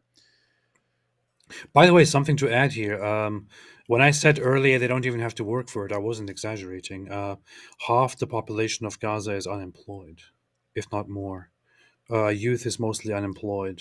People don't work. They don't work. They wouldn't need to. With all the aid money they get, they wouldn't need Yeah, to if they didn't spend all their money on weapons and tunnels. yeah, yeah, They could just sit back and live like kings. yeah. I'm exaggerating a little bit, but I mean, if their money wasn't all being funded to the lavish lifestyles of these other guys and to building weapons and then rebuilding stuff that keeps getting destroyed because they keep getting into fights with Israel, they have tons and tons of money coming in there from around the world. Everyone trying to help, and they could be using that to do stuff with instead of just constantly trying to wipe out the Jews. Mm-hmm. Giovanni here says, summons demon, tell me. I think this is referring to, I don't know if you saw this, but me and IP the other day, we were watching this clip by this guy who's in the occult who had taken his shahada, and he says, if you do your demonic incantations correctly, the demons will tell you, they'll start reading the Quran to you. So he converted to Islam. And then we watched a clip from an actual exorcist, and he says you cannot believe demons when they're talking to you, except as they're being cast out, they'll blurt things out. But this guy's just like, yeah, I do my little, I chop a cat's head off and drink its blood and tell the demons to tell me the truth, and they say, I believe in Islam. And anyway, like the Muslims are cheering for him in the comments section. Oh, great, brilliant strategy, bro. Oh, wait, is that guy who has he wears a hat that has like these ear things on it, don't they? Isn't it? And he has long hair, I think. Yeah, this dude had weirdo. long hair, like, and it's multicolored. Yes, so. yes. Okay. I saw that guy. I saw that. Yeah. And I thought, wow. I mean, I know that there is not much that you can expect in the Islamic world, but that they would actually follow this guy and say, "Whoa, he knows something! Yeah. Wow, great! Like, are you people dumb?" Going to demons, getting all your information from demons, just like our prophet did. You're so smart. Sid here says Muslim excuses are that the Mongols sacked Baghdad in 1258 and they lost all their scientific works. Lol. China, Russia, Korea were all ruled by Mongols and they all do fine. Can't accept their values are inferior. Yeah, and that's important. I mean, think Europe. Europe got destroyed by the bubonic plague. They lost like a third of their population. Yeah. And then they got the Renaissance right after that. I mean, the scientific revolution, right? They didn't stop. It didn't stop them. Germany gets bombed down to nothing I mean, Germany got the crap bombed out of it, got invaded, got divided up, was controlled by other nations. They now have the world's 4th largest economy. Japan lost the war. Nuclear bombs were dropped on them. And now they have the 3rd largest economy in the world after the US and China. Like what Muslims, what is your excuse? Oh, but this thing happened to us 1,000 years ago. That's why we can't. I don't know, man. It's pathetic. It's absolutely pathetic. Those things also happened to Europe, by the way. They didn't just affect the Muslim world at the same time. Yep. All right, back to Douglas. People talk in what terms? They basically fall into 2 groups. They talk in terms of occupation, colonizers, apartheid. This is the Americanized racial justice version of this mapped onto the Middle East. That the Israelis are colonizers, for instance, and that they're indigenous peoples, and that the Palestinians are indigenous peoples, despite there being Jews in the land many years before anyone even came up with the term Palestinian, which is a disputed term anyway. See how much this guy knows? They come up with this idea, for instance, that there are indigenous people who were moved out. The Palestinians are indigenous people, and they were moved out by the Jews, the Israelis, the Zionists. And this version is, of course, a replay of that version of American history, which is there were the Edenic first populations of America, the indigenous peoples, and then people from Europe came, the wicked Spanish and Italians and Portuguese and the French and even the British. So just to be clear, everyone, because again, I know some people tune in the middle rather than at the beginning, but he went through the Islamic mindset and why there's this rage against Israel. And then the question that was brought up, why are other people like college students enraged there? And he's saying they're seeing it through a certain lens. They're comparing it to, okay, you had Native Americans, and then a bunch of people came over there and pushed them off their land and so on. And they're thinking of the Jews as like that. They're thinking of the Israelis like that, and the Palestinians are like the Native Americans, and they're pushed off their lands and so on. So they're seeing it through that lens, and that's why they're siding with the oppressed. Of course, it's total nonsense. That has nothing to do with what actually happened. They don't know their history. They don't know it enough. And it's basically the situation is you have people who hate the Jews for the Islamic reasons, but they can use that filter, that lens, to get other people on their side. And so, yeah, the Muslims who are going to the rally won't say, hey, yes, our prophet wants us to exterminate Jews. They'll say, you're all against oppressors, right? Well, the Jews are the oppressors there, so you're on our side. Come and do their thing. And so they just put this version of history onto the Middle East. To those people, I would say, fine, you can do that if you want. Now let's do Britain. Oh. Yeah. Yeah, he's talking about the people who are now moving to Britain. Okay, so they're coming to someone else's land. We've got the natives in Britain. We got these other people who are coming along. Can we say the same thing there? Yeah, we should. Want to play that game? You sure? Yeah, sure. You better not get the British started. But that's tell me more, Douglas. What do you mean? You want to play the indigenous people own the land first game and the other people should fuck off? Well, it's 60 years of mass migration into the UK. Who are the indigenous peoples of the UK? You all right, AP? Yeah, I didn't expect that. I forgot about it. He's so blunt. I would have bleeped that. Yeah. All right. Oh boy. So we got the indigenous peoples here in Britain, and we got all these people moving in. I thought the people who are moving in on the indigenous peoples are the bad guys, and that's not the case here. Interesting. Okay. People who've been here the longest. Who are the settlers? Who are the illegal settlers in Britain? Oh, well, that would be the people who've arrived. Does anyone want to go there? Well, it's funny. It's like so simple, right? Okay. Yeah. Here's your rule over here. Okay. Exact same rule over here. Now what? Oh, you don't want to do that. Okay, so you don't actually believe in the rule? Do you guys actually believe in anything?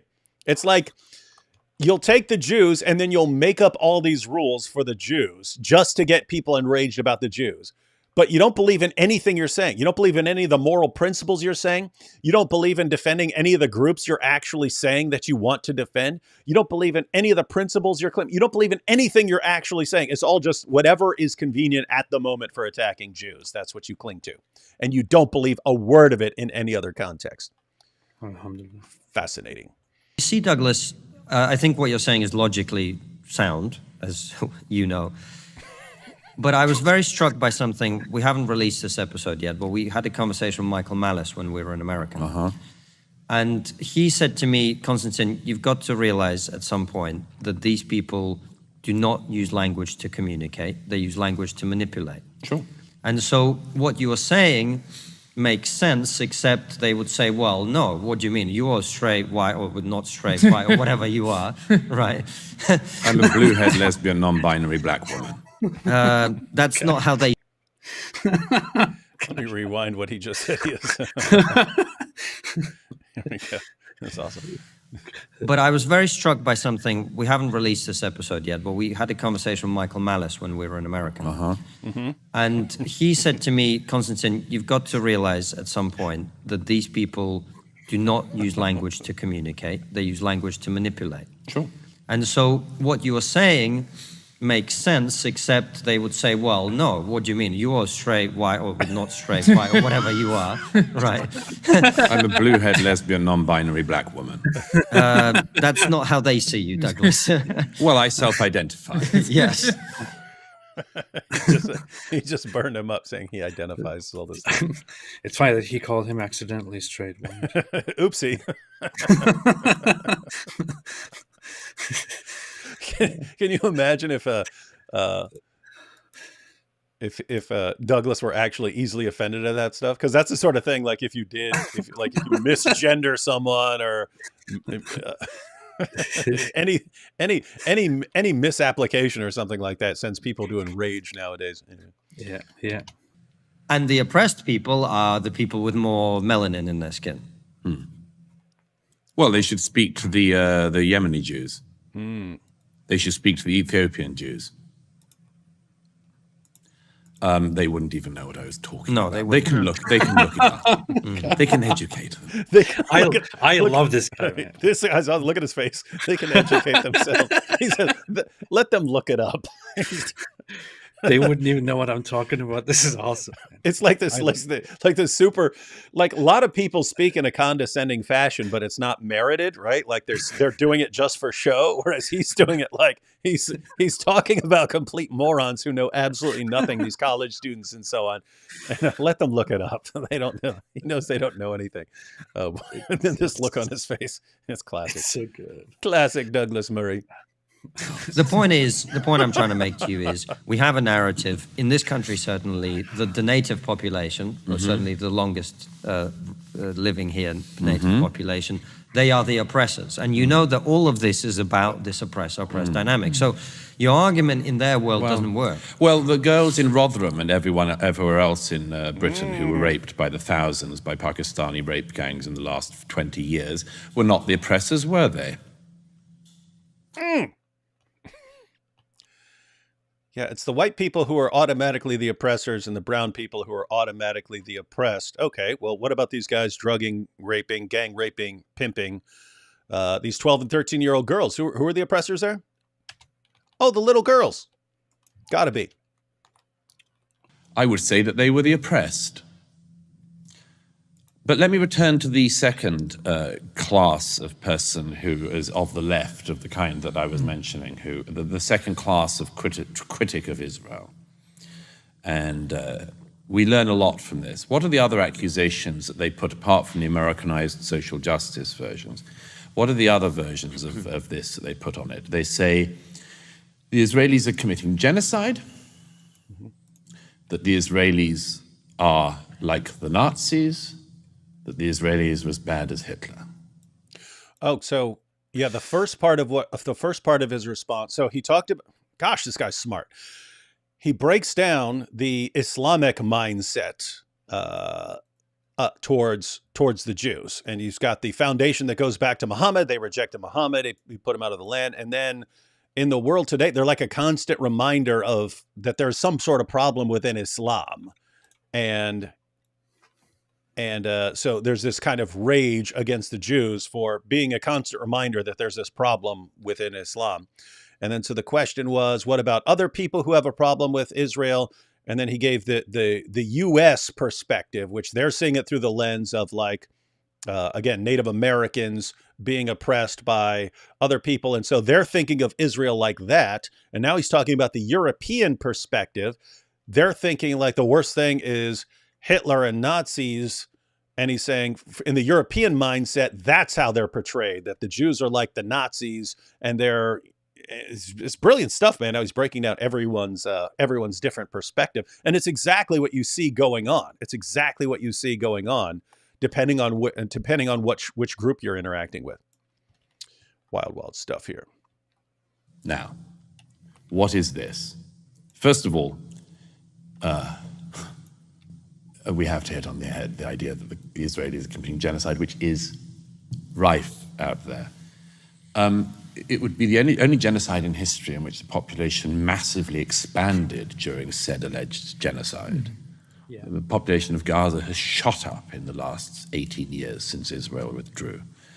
Yeah, I wish I'd brought up a chart, but you've seen that, right? So notice, guys, if you look at statistics on the Jewish population of Europe during the Holocaust, it plummets. Mm-hmm. Because that's what happens during a genocide, right? The population plummets because you're being genocided. That's what happens during genocides. You look at the population of Gaza, it's skyrocketing. How has the population been skyrocketing for decades while they're being genocided? Are you just saying the Jews are the absolute worst at genocide ever? What are they genociding them with? Fertilizer? What are they doing? Anyway.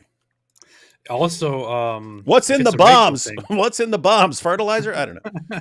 If it's a racial thing, it's also Israel has an Arab population of 20%, and their growth rate is higher than the Jewish population in Israel. Which is pretty amazing considering it's a genocide. It's the midst of a genocide. Guys, that's what... Yeah. Okay, guys, look at... I don't know what the numbers are, but I'm predicting, because it was a genocide, that if you look up the Armenian genocide, if you were actually able to find the numbers, I bet the population went way, way down because it was a genocide.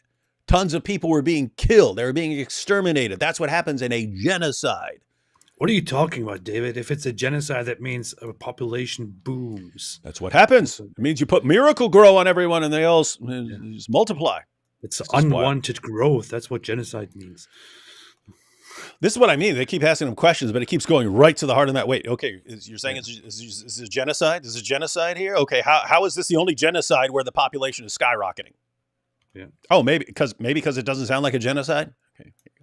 You could say that they are extremely unsuccessful genocidists, or people who would like to commit genocide but haven't managed to for some reason. They're really but bad none at of the analysis of what is actually happening, and I and anyone else who has traveled through the region widely can tell you this. It is nothing like, for instance, what Bashar al-Assad has done to the Syrian people over the last 13 years. It's nothing like what has been happening in Yemen in the last decade. It is not anything approaching a genocide that is happening in the West Bank or Gaza. So why do they say it? I can think of a reason why they'd say that to Jews. Second, why do they say like Hitler? Mm-hmm. Third, why do they say like the Nazis? Uh-huh. These young people have been brought up with only one bit of knowledge from history, which is Nazis. And if you only know about one thing from history, it's like... Guys, again, like people speak in a condescending fashion just to make themselves sound more important. It's like entirely warranted right here. They only know one thing from history. They know one thing. They know Nazis. You ask 1,000 of these college students, tell us anything you know from history. Hitler.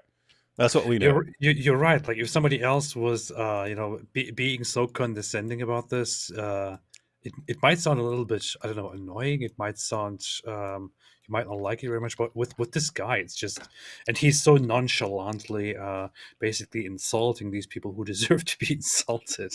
And I don't know. It's cool. Rational pair here, genius here, says genocide is about intent, not population number. Bad argument. Yeah. The claim is that Israel is genociding the people of Gaza. That's the claim. So notice he even included that. If you want to say they're committing genocide, then you have to say they're the absolute worst genocidists of all time. Because they're trying their hardest, even though they could actually just wipe it all out tonight if they wanted to. They're trying their hardest to completely wipe this group out, but the group is just massively expanding and growing, and so Israel's just the worst at genocide ever. Or it's just a stupid claim that's being used on stupid people because stupid people only know one fact of history. They know about the Nazis, and so they're the Nazis. Oh, they're doing genocide. Wow. This guy's good, man. Nehemiah says, Muhammad, the Mahdi will be of my stock and will have a broad forehead, a prominent nose. He will fill the earth with equity and justice as it was filled with oppression and tyranny, and he will rule for 7 years. Yeah, you have a lot of the descriptions of these important things that are all about to come to pass. You also have the one that's it's a black man is going to come destroy the Kaaba. So why? Oh, yes. So according to Muhammad, you need to watch out. Sid Dave says all Muslim science works are basically translation of Persian and Indian works, nothing original, all copy and paste, which they try to pass off as their own. You did have times where philosophy and science took off for a bit as the armies were invading lands and taking over works that had been preserved in those areas. The Muslims would actually go to their leaders and say, hey, can we examine and investigate these works to see what benefit they will give to Islam? And that's when you would have, for a time, they would be making, they would be doing philosophy for a while. They'd be doing science for a while. Islam always tended to suffocate it. Like, hey, this is actually causing conflicts with Islam. And it would just suffocate it and then it would die. It doesn't last. Alhamdulillah. Unicorn 1620, eyes, leather strap, anus. Got it. That's all you need to know. That's Islam. Yeah. I mean, that's Islam in a nutshell. As long as you got that, you're good. Yeah. Except for Saudi, no society has ever gained anything from Islam. Iran, Pakistan, Egypt. Compare the pre-Islamic cultures to now, and you will see the difference. Yeah, I brought that up. I mean, again, Egypt. I mean, that's one of it's one of the great civilizations of all time, going back in the day. The Assyrians, the Babylonians, the Persians, these guys all had massive empires. So what else is it? What else is preventing these places from developing? The Jews. The Jews, got to be the Jews. I was a Christian until I heard about Allah's beloved scientist, Dr. Whitemeat, Sir Whitemeat. Alhamdulillah, bless me, clean leather straps, lest I fell my bed. What's wrong with people, man? Talking about this now. Everyone's got some weird minds, man. All right, back to Douglas here. That you will decide that the whole of history and the whole of the current day can fall into two groups of people and be analyzed by the lens of this one thing. Hitler, not Hitler. Unfortunately, if you only know one thing about history, there's Hitler and not Hitler. Then you break everything down into Hitler and not Hitler, and you say, okay, they're the Hitler side. Which one is this? Is this Hitler or not Hitler? Oh, okay, Hitler. It's bad. Every new situation that arises. Wait, which one's Hitler and which one's not Hitler? Oh, you're not Hitler. Okay, we're okay. Well, who's Hitler? Okay, that's good. That's classic. These young people are throwing out the only nasty accusation they know, and they are picking it up from people who are handing them the nastiest thing that they could say. Why do I say that? They are picking up from mainly Muslim pro-Palestinian voices and pro-Hamas voices and others these allegations which come from the Muslim world against the Jewish state because the Muslim world knows how much it will wound the Jews. That's why they say that. They say the Jews are just like the Nazis because they know how much that would hurt any Jew. Oh, yes. Now, these young people who pick up these arguments, knowingly or otherwise, are repeating this slur on the Jewish people. And some of them will know how much that hurts the Jews and will not mind. Some of them may not know how much that hurts the Jewish people. Why do these so-called pro-Palestinian peoples keep saying that it's just like the Warsaw Ghetto in Gaza? Why choose the Warsaw Ghetto? Why not choose something Yeah. not involving Jews? Yeah, notice, comparing Gaza to the Warsaw Ghetto. He's making a good point here again. Why are you comparing it to that? There are all sorts of things you can compare it to. There's all sorts of things. Why are you picking that? Just because you know that's a really, really sensitive spot for Jews. And he talk about Hitler. But notice, I mean, it's ridiculous. You're talking the millions of Jews were killed. They're tossed into ovens. They're gassed and so on. You're saying, Gaza's like that. So that's what you guys are doing to Gaza. Yeah. Stupid. Not choose anything else from the history of the world. First of all, by the way, it's not a very good comparison, is it? Because when people managed to escape briefly from the Warsaw Ghetto, their first thing was not to run out and behead the first child they could find. Yeah. But park that for a moment. Why do they choose the Warsaw Ghetto? Because they want to hurt Jews. They want to hurt them as deeply as they can. Here's the other thing. If you have this great mistake of thinking that the whole world can be divided into Hitler and not Hitler, these kids, and kids they are going to discover, if they have their way, that they were Hitler. Why do I say that? Ouch.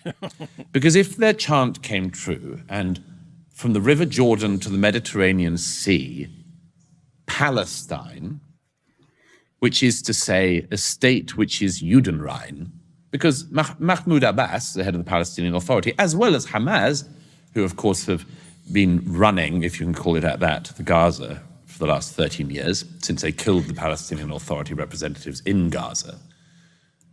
Both Mahmoud Abbas, the head of the allegedly moderate PA, and Hamas both agree that Palestine must be Jew-free. Everyone following this? He's saying all these stupid idiot students are screaming from the river to the sea, Palestine will be free. And you say, hey, what are you guys talking about? And they're saying, the Jews are basically the Nazis and Gaza is like the Warsaw Ghetto here. And so everything for us is Nazi or not Nazi. It's all Hitler or not Hitler. And we're saying that the Jews are Hitler and that the Palestinians are not Hitler. So, and then we say, okay, what are you actually saying? What are you actually advocating for? Oh yeah, wiping Israel off the map. Okay, so who are the Nazis here? That's you, dummy. That's you. You're the one who's arguing to exterminate Jews. You're the Nazis here. Are you stupid? Yeah. How stupid can you possibly be? Well, not very smart. Super, super, super smart. Stupid. Cheryl says, can we say anti-Semitic racists? Anti-Semitic is a badge of honor to them, but anti-Semitic racists may make their heads explode. So the point here is when you say anti-Semitic, it's no longer bothering them. So start saying anti-Semitic racists. And that might actually. I often use Jew hater instead of anti-Semitic, which I think sounds like a harsher label. Alhamdulillah, first time catching you live. Where have you been? Where have you been, Danny? Because we've been going live a lot for a long time. Yeah. Maybe he's in a different time zone. Some people usually don't catch us live because they might sleep at this time or something like that. Muhammad definitely sounded like Ali Dawah. Do the voice. Allah said, yo, because the eyes be the leather strap of the anus, yeah? And this is the proof. This be the proof that Islam is true. How could Muhammad have even known that? People back then didn't even know that the eyes be the leather strap of the anus. But then NASA finally figured it out with the new telescope that showed up into space when it went past the 7 ozone layers. They went up and they discovered, did you know that the eyes are the leather strap of the anus? And us Muslims, we said, we've been knowing that for 14 centuries because our prophet said it, yeah? What are you laughing at? Hang on, just look. I'm just looking at the super chats here. So this is Zippy. The next one, Giovanni. Christians, all men are made equal in the eyes of God. Islam, hey guys, discrimination, it's cool. Also, the eyes are the leather strap of the anus. Jeff Durbla, do you think leather anus straps fix posture? Why did Muhammad have to say that? Why did he have to say that? Now we never get to hear the end of it ever. Man. You see, this is the lie of the apostate. They said Douglas Murray would be on the stream, but he's not. He's in a screen. Perish in your rage. Yeah. Die in your rage. Die in your rage. Yeah, you get the perish. If it's, I've noticed, like the Ali Dawa will say, die in your rage. And then Yasser Qadi, perish in your rage. Perish in your rage. Yeah. If you change the word, it sounds a bit more sophisticated. Zia53, thanks for the super chat. Got Danny again. By the way, learning so much from you and the gang to resist what has tempted me for a while. From an ex-occultist to a Christ lover, I'm proud to be a kafir. Yes. Alhamdulillah. Yes, these occultists do not boil a cat to get information from a demon. Who says who? Says who? Tatiana says, let's see. My BFF, who's a Muslim, was offended at a Quranic verse I sent her about Mo's sex slaves. It's easy to blast Muhammad here, but harder to do in person. D. Wood, how did you handle Nabil's hurt feelings? I feel awful. Well, Nabil's a pretty resilient guy, but he wasn't the hurt feelings kind of guy. And I mean, fortunately, we became friends pretty quickly. And it sounds like you're in that situation where you actually have someone who's a friend. And that helps because if you walk up to someone and you bring up, let's say, Muhammad and Aisha or something like that, if you don't know the person, the Muslim's going to interpret that as you're just a hater who hates people and you hate Muslims and you're bringing this up to hurt his feelings. Whereas if you actually, it never crossed my mind when Nabil's arguing against me and telling me I'm wrong. It never crosses my mind that he therefore hates me. So, okay, he obviously is telling me this because he's got my best interest in mind. He thinks I'm wrong, and the same was true in reverse. But there are better ways to bring about information than others. I deleted most of the stuff off my old channel, but you can still look up the video. How to share unpleasant facts with pleasant Muslims. You can get the exact same information across to someone if you're not trying to hurt that person's feelings. And at the end of the day, you can bring some of this stuff up. Say, hey, look, don't you that I'm not trying to hurt you. I'm not trying to be mean. I'm not trying to be evil here. I believe you've got a problem. And if you are my friend, then why wouldn't we be wrestling through this together as friends? Why wouldn't we sit down and say, hey, look, three possibilities here. Either one of us is right, the other's wrong. I mean, either I'm right and you're wrong, or you're right and I'm wrong, or we're both wrong. We can't both be right. So assuming one of us is right and the other is wrong, doesn't it make sense for us to sit down and try to figure this out together? And why would that be bad? Don't you understand that we're going to say things that the other disagrees with, and we shouldn't be getting upset about that? So anyway, you can lay some of the groundwork there, and check out that video if you get a chance. Yeah, I had an incident once where I was in such a tough situation with a friend of mine until nothing. Just go on. Until I found out that the eyes are the leather strap of the anus. I know what you're going to do, man. You can't help it. No, I was actually gonna go for until somebody said, "I'm never gonna give you up, never gonna let you down." What's wrong with you, man? But I couldn't do it. This is terrible. It's terrible. One, you had a terrible joke, and then you couldn't even pull off your terrible joke. Then you told us the terrible joke anyway. I don't know what to do with this, man. I don't even know why we're here. Why are we live? What are we doing? Yeah. No one says Jesus loves you. That's not true, because this is from no one. He says, no, Jesus loves you, AP. But no, lots of people say that Jesus loves AP. Yeah. GG here says, you two have the best facts. It's my opinion that David Wood has helped AP's emotional health on confronting these difficult issues. I've helped AP's emotional Well, I don't health. need help. I don't need help from anybody. Why are you stuttering then? I helped AP's stuttering. Yeah. From the Mississippi River to the Mediterranean, Sea, it will be ours. Yeah, that is interesting. Think what basis are you saying? Hey, from the river to the sea, this will all be ours. Like on what basis? Because your prophet flew a magical flying donkey there at some point. Stupid. From the Jordan River to the Dead Sea. Yeah.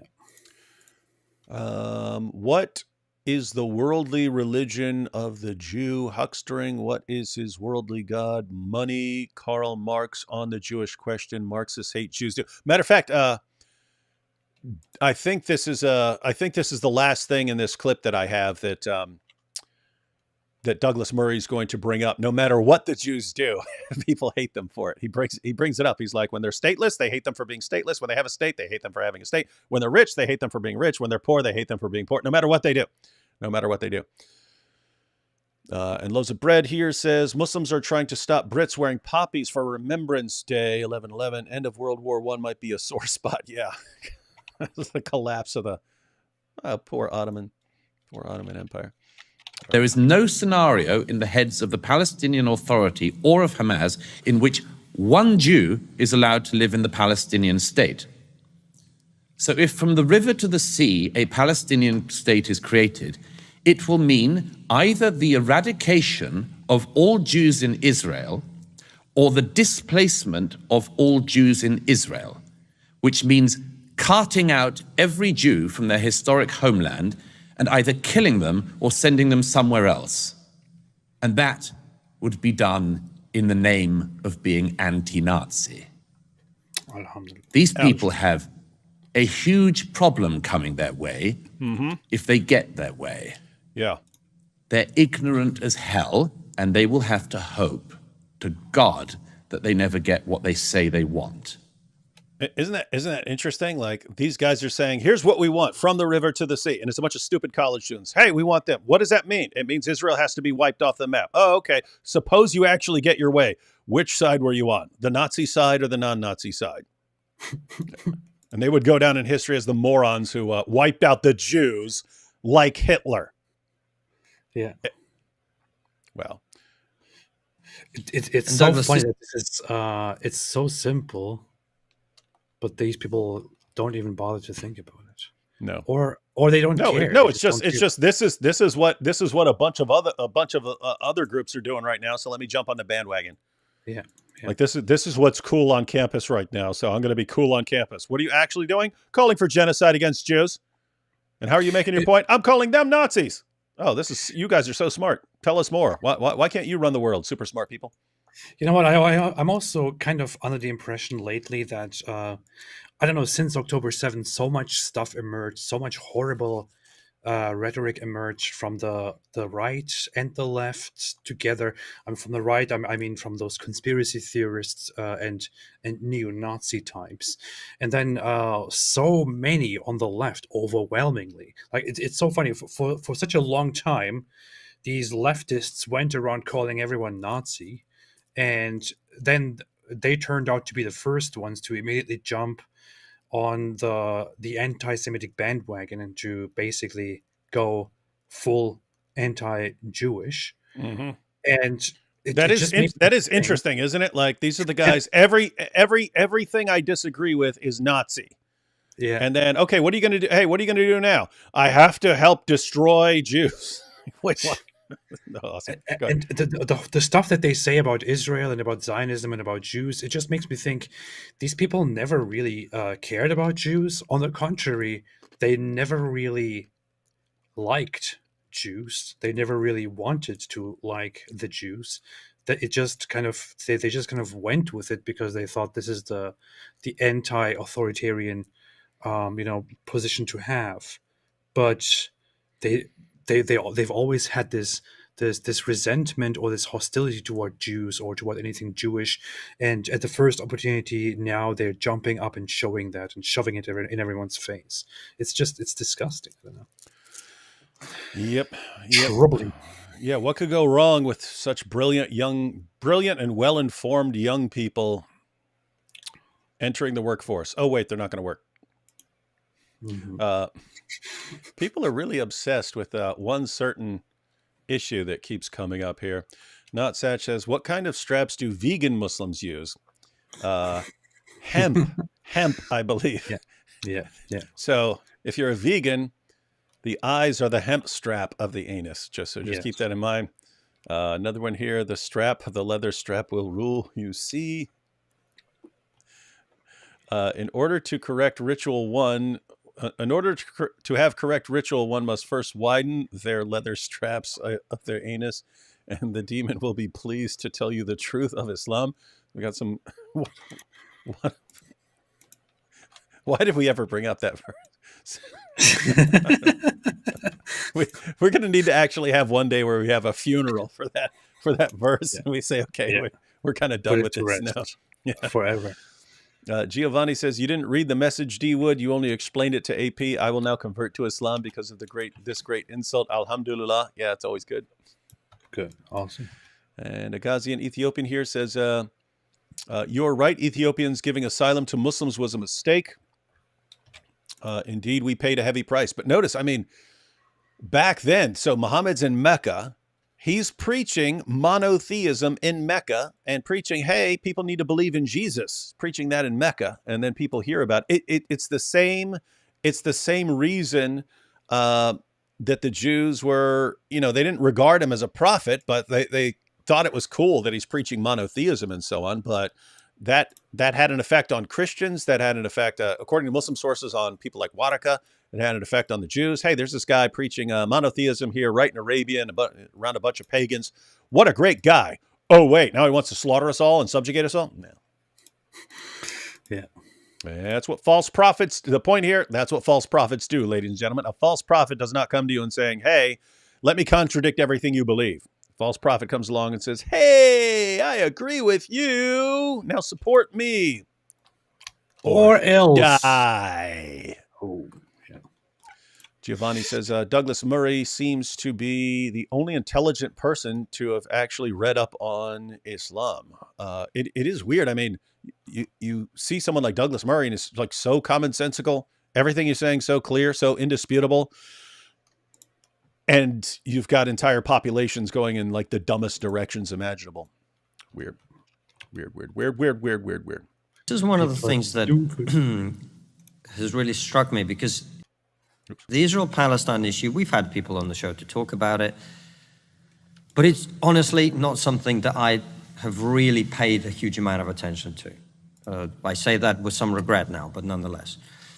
What has struck me is I don't understand the double standards that seem to apply to Israel. I'd never really paid attention to, and therefore I haven't, but I don't understand. I mean, we're talking now about proportionality. Yeah, someone brought this up in the chat. Very, very... Let's destroy this. Yeah, let's watch this and let's destroy this. You know what he's talking about, right? This proportionality. Yeah. They killed 1,500 of your people, so you should kill 1,500 of their people, and then you're even Steven. And if you go beyond that, then you're being mean and you're being a genocidist. Yeah. And Israel is the only state that is ever held to that standard by the entire world. Yeah, no one else thinks like that. Muslims never thought like that. No one ever thinks like that unless it's Israel. And suddenly, nope, you're just if they kill a bunch of your people, then you get to sort of balance that out and set the balance right again. Then you have to stop. Well, let's talk about why Yeah. that's stupid and insane. Because on the other side, there are Muslims, and they cry. So let's see. It's good. Constantine's bringing this up here. And this is They something, always do, as long as it involves Israel.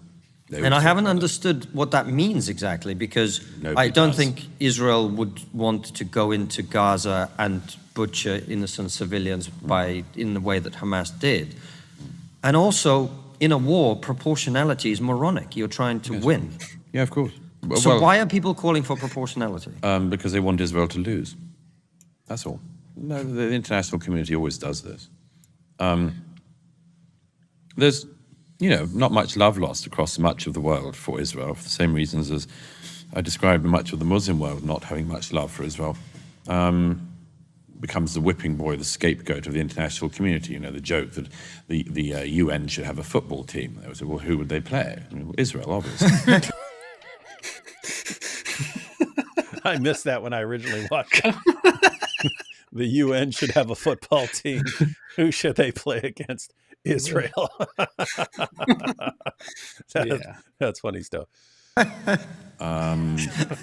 There was a vote at the UN the other day, a few days ago, which simply called for one thing, which was the international condemnation of the Hamas massacres of the 7th of October.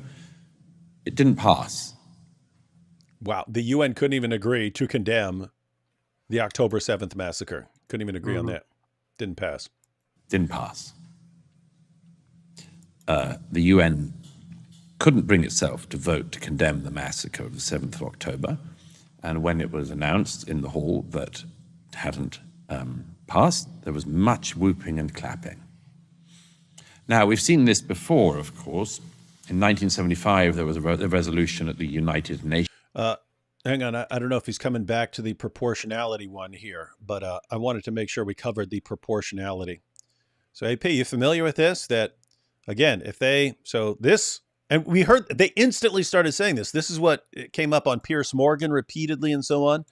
And a lot of what we hear is, hey, they killed 1,500 Israelis, but now 10,000 Gazans have been killed. So it's completely, it's not proportional. It's not proportional. And remember, this got brought up to Ben Shapiro when I think was it Piers Morgan who was saying, well, what is the proportional response? And Ben, I'm not trying to be proportionate here. I think it should be wildly disproportionate if you're responding to terrorists.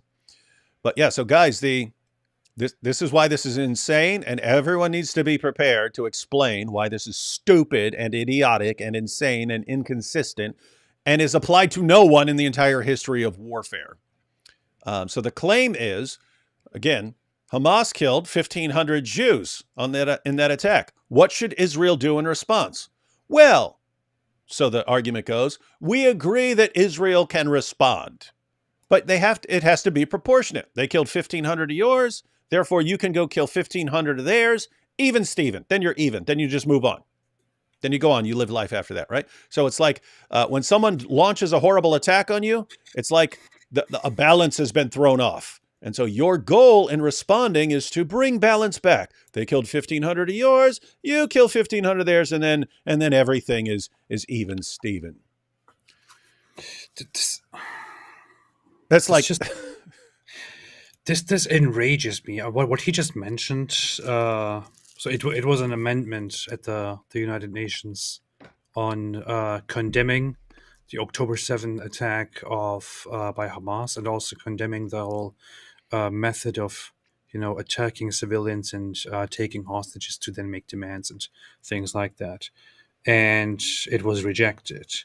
And as far as I read, upon its rejection, the Israeli representative said that this just shows once again that the United Nations has lost any sense of relevance in the world. Yeah, it sucks. Who wants to listen to that? But then I mean, nations actually rejecting this, and then some even celebrating the rejection of this.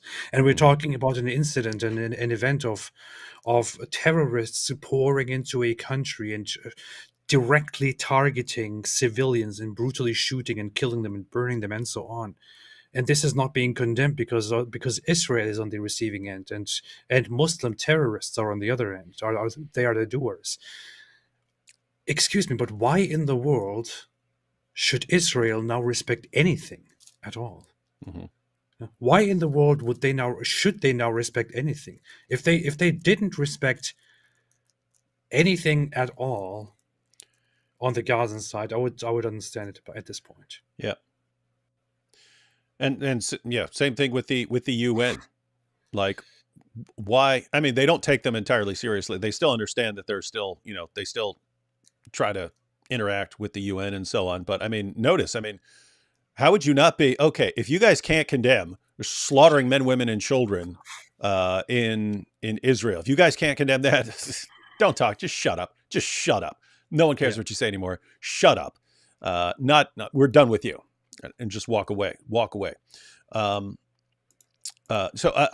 for everyone who doesn't understand the issue of the proportionality and stuff, because notice it appeals to people because it kind of makes sense. They did something, so you do something proportional in return. It's insane and stupid. I'll give you an example. I just looked up Pearl Harbor. The attack killed, so the Japanese bombed Pearl Harbor.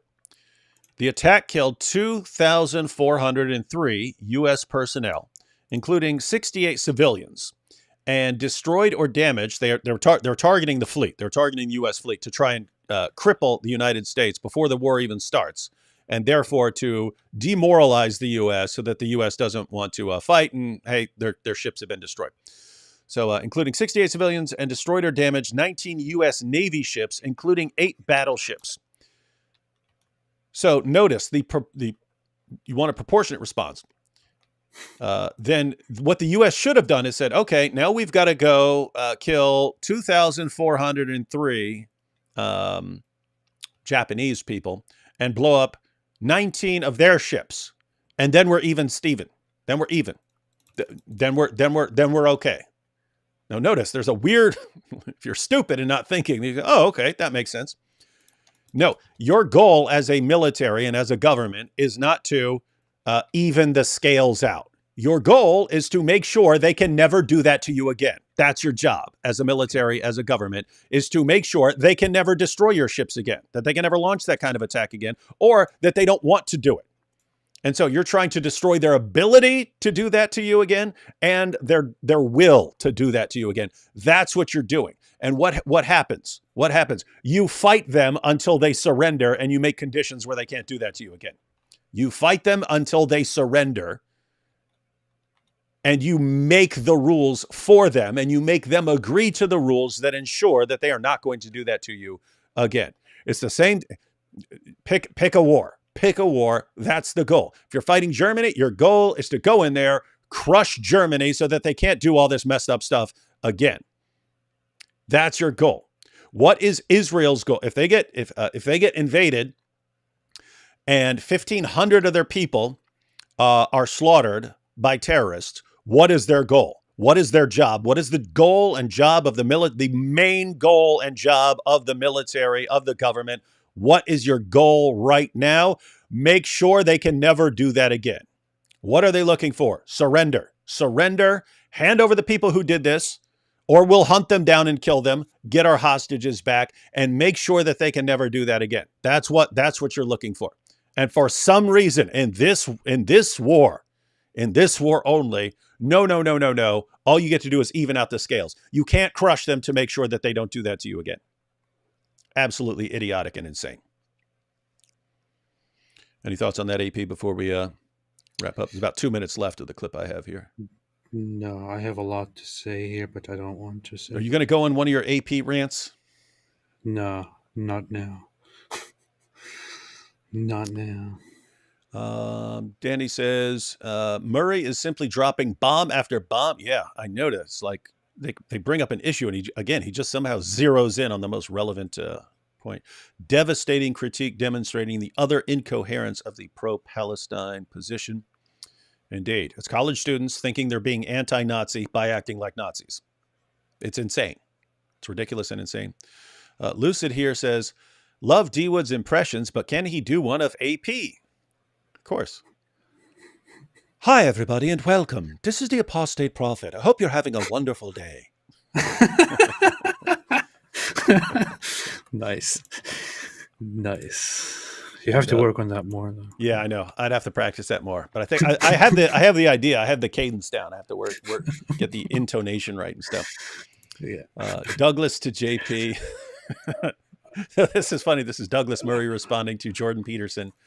How about no? I don't buy your pen pal.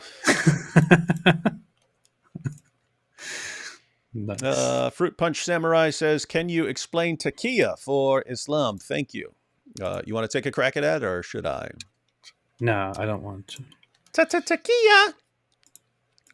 Taqiyya. Yeah, so taqiyya is, Surah 3, verse 28 of the Quran, relevant verse there. But it's not, we've said it before, I've never seen such massive liars as like the Dawa guys and so on. Part of that is, I think that has more to do with them just thinking it's totally acceptable to deceive unbelievers and to even deceive Muslims if it's going to help them be in Islam. And there are other things where they would get that idea from. Taqiyya specifically is a couple of situations. If you're going to be persecuted for being a Muslim or for being from some particular sect of Islam, then you can say you're not a Muslim or you're not from that sect of Islam. You're allowed to lie in order to protect your life and so on. So that's one sort of situation. But Surah 328 is about not being friendly towards non-Muslims. And it says, unless you fear a danger from them. So there are these other situations that are also taqiyya that are if you would be in danger by telling people what your real goal and your real agenda is, then lie to them about it, right? Because so if you're in an area and hey, it's us versus them, what should we do here? Well, if you're safe to say, hey, we can't stand you, we don't want to be friends with you, we don't like you, you stay over there, you're non-Muslims. If you could get away with that, then yeah. If it's in the best interest of the Muslim community for you to pretend to be friendly, then you can pretend to be friendly. Yeah. And Sunnis misrepresent this and say this is just a Shia doctrine because it was much more relevant for Shias along the way because they've typically been in a minority. And so they've had to use this in order to protect themselves from Sunnis for many centuries. But it's clear, that passage, Surah 3, verse 20, that's the Quran. Ibn Kathir's commentary on it, awesome. And he says he quotes one of Muhammad's companions who says taqiyya is there till the day of resurrection. You'll still be using taqiyya, still be deceiving people until the day of resurrection. And then you had he also quotes Muhammad's companion Abu ad-Darda, who says that we smile in the faces of some people, although our hearts curse them. So beautiful. So you want to destroy them, but you're not in a position. So we smile at you. That's beautiful. You're our friends. And so it's basically the same thing that's going on with anti-Israel Muslims uniting with college students, or with leftists, or with LGBTQ. Any of these groups that they're uniting with on various issues. It's all deception. They're deceiving them about their agenda. And that's entirely justified. All right. When it was announced in the hall that it hadn't passed, there was much whooping and clapping. Now, we've seen this before, of course.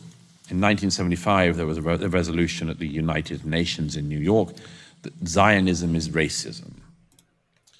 One of those proposing this motion was Idi Amin.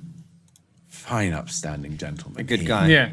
And again, he's being sarcastic. People watching who don't know who Idi Amin is, educate yourself. And the evening that the vote was put to the UN, a drinks reception was held at the United Nations for those voting that Zionism was racism. And who was hosting the drinks party? Kurt Waldheim. Again, people can look him up. Kurt Waldheim is the former Chancellor of Austria. he was a member of an SS battalion in World War II. This guy's handing out drinks So, after a UN vote. the United Nations has been here before, plenty of times. The United Nations can never bring itself to condemn anything unless it involves Israel. And that is a pathology of the United Nations. But we have seen all of this before, many, many times, too many times to count. Oh, so yeah, this is the last part here. The interview goes on longer, and there's a link to the rest of it. And I mean, there's a link to the full thing in the description box. But now he's going into the part I mentioned where it doesn't matter what Jews do, people will hate them no matter what they do. They go up, they'll hate them for going up. They go down, they'll hate them for going down. They go left, they'll hate them for going left. They go right, they'll hate them for going right. He breaks this down pretty well here. Ever since the foundation of the state. And that comes to one of the simple problems of, and I'm sorry, but we have to bring it up, anti-Semitism. Mm-hmm. One of the simple problems about anti-Semitism is, as everybody who knows about it knows, is that it's a shape-shifting virus. At one point in the history of Europe, in the history of our own country, the Jews were hated because they were poor, and then they were hated because they were rich. They were hated for not integrating, and then they were hated for integrating. Yeah. In the era where you could hate people for their religion, they were hated for their religion. Mm-hmm. Then when that became impossible in Europe, you couldn't hate people for their religion, they were hated for their race. Then at a particular point in Europe, we discovered we couldn't hate people for their race anymore. So what did we hate people for if they were Jewish? We hated them for being stateless. Then the Jewish people got a state, and they were hated for having a state. Now, you cannot tell me in this situation that there's a coincidence here. It is not a coincidence that every way you do it, it ends up like that. Yeah, and so again, it keeps going, but yeah, brilliant. Douglas Murray he has a brilliant way to put things into words that He's got a way with words. Yeah, that are on your mind, but that you might struggle with. He put it into the perfect words. That's basically what it is. I was recently reading on the history of the Spanish after during the reconquest of of the Spanish, of Spain, after it was under Muslim control for so long, or of Iberia as it's called, or Hispania, whatever you want to call it. And what's very I often say funny, but I don't mean funny. What's tragic, ironic, weird, but very typical about it is we know what you mean by funny. Yeah, so they spent a very long time fighting the Muslim rulers there, and trying to fight them back and take the land over for Christianity. They fight them and fight them and fight them and push them almost entirely out. They take the final place, which is Granada, and at the very southern part of Spain. And one of the agreements to conclude the fighting and to finally, kickstart the beginning of the United Spanish history at around 1492 is they make an agreement to put an end to the fighting, but they also agree to the condition of letting the remaining Moors, the Moroccan or the Berber Muslims, live there in peace and practice their religion freely. And they agree to this, and they see this as a compromise. They don't really want it, because they think we have to just get rid of this whole Muslim control and the remnants of it entirely, and make all of this once again Spanish Christian land. But they agree to it, to put an end to it. What they do is they say, okay, well, we agreed not to expel the Moors, not to expel the Muslims.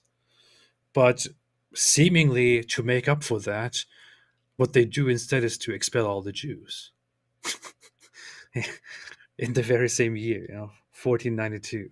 They basically they leave the Muslims there. They expel all the Jews. They give them an ultimatum and say you conspired with them to turn them against us and to take control over us. We know it.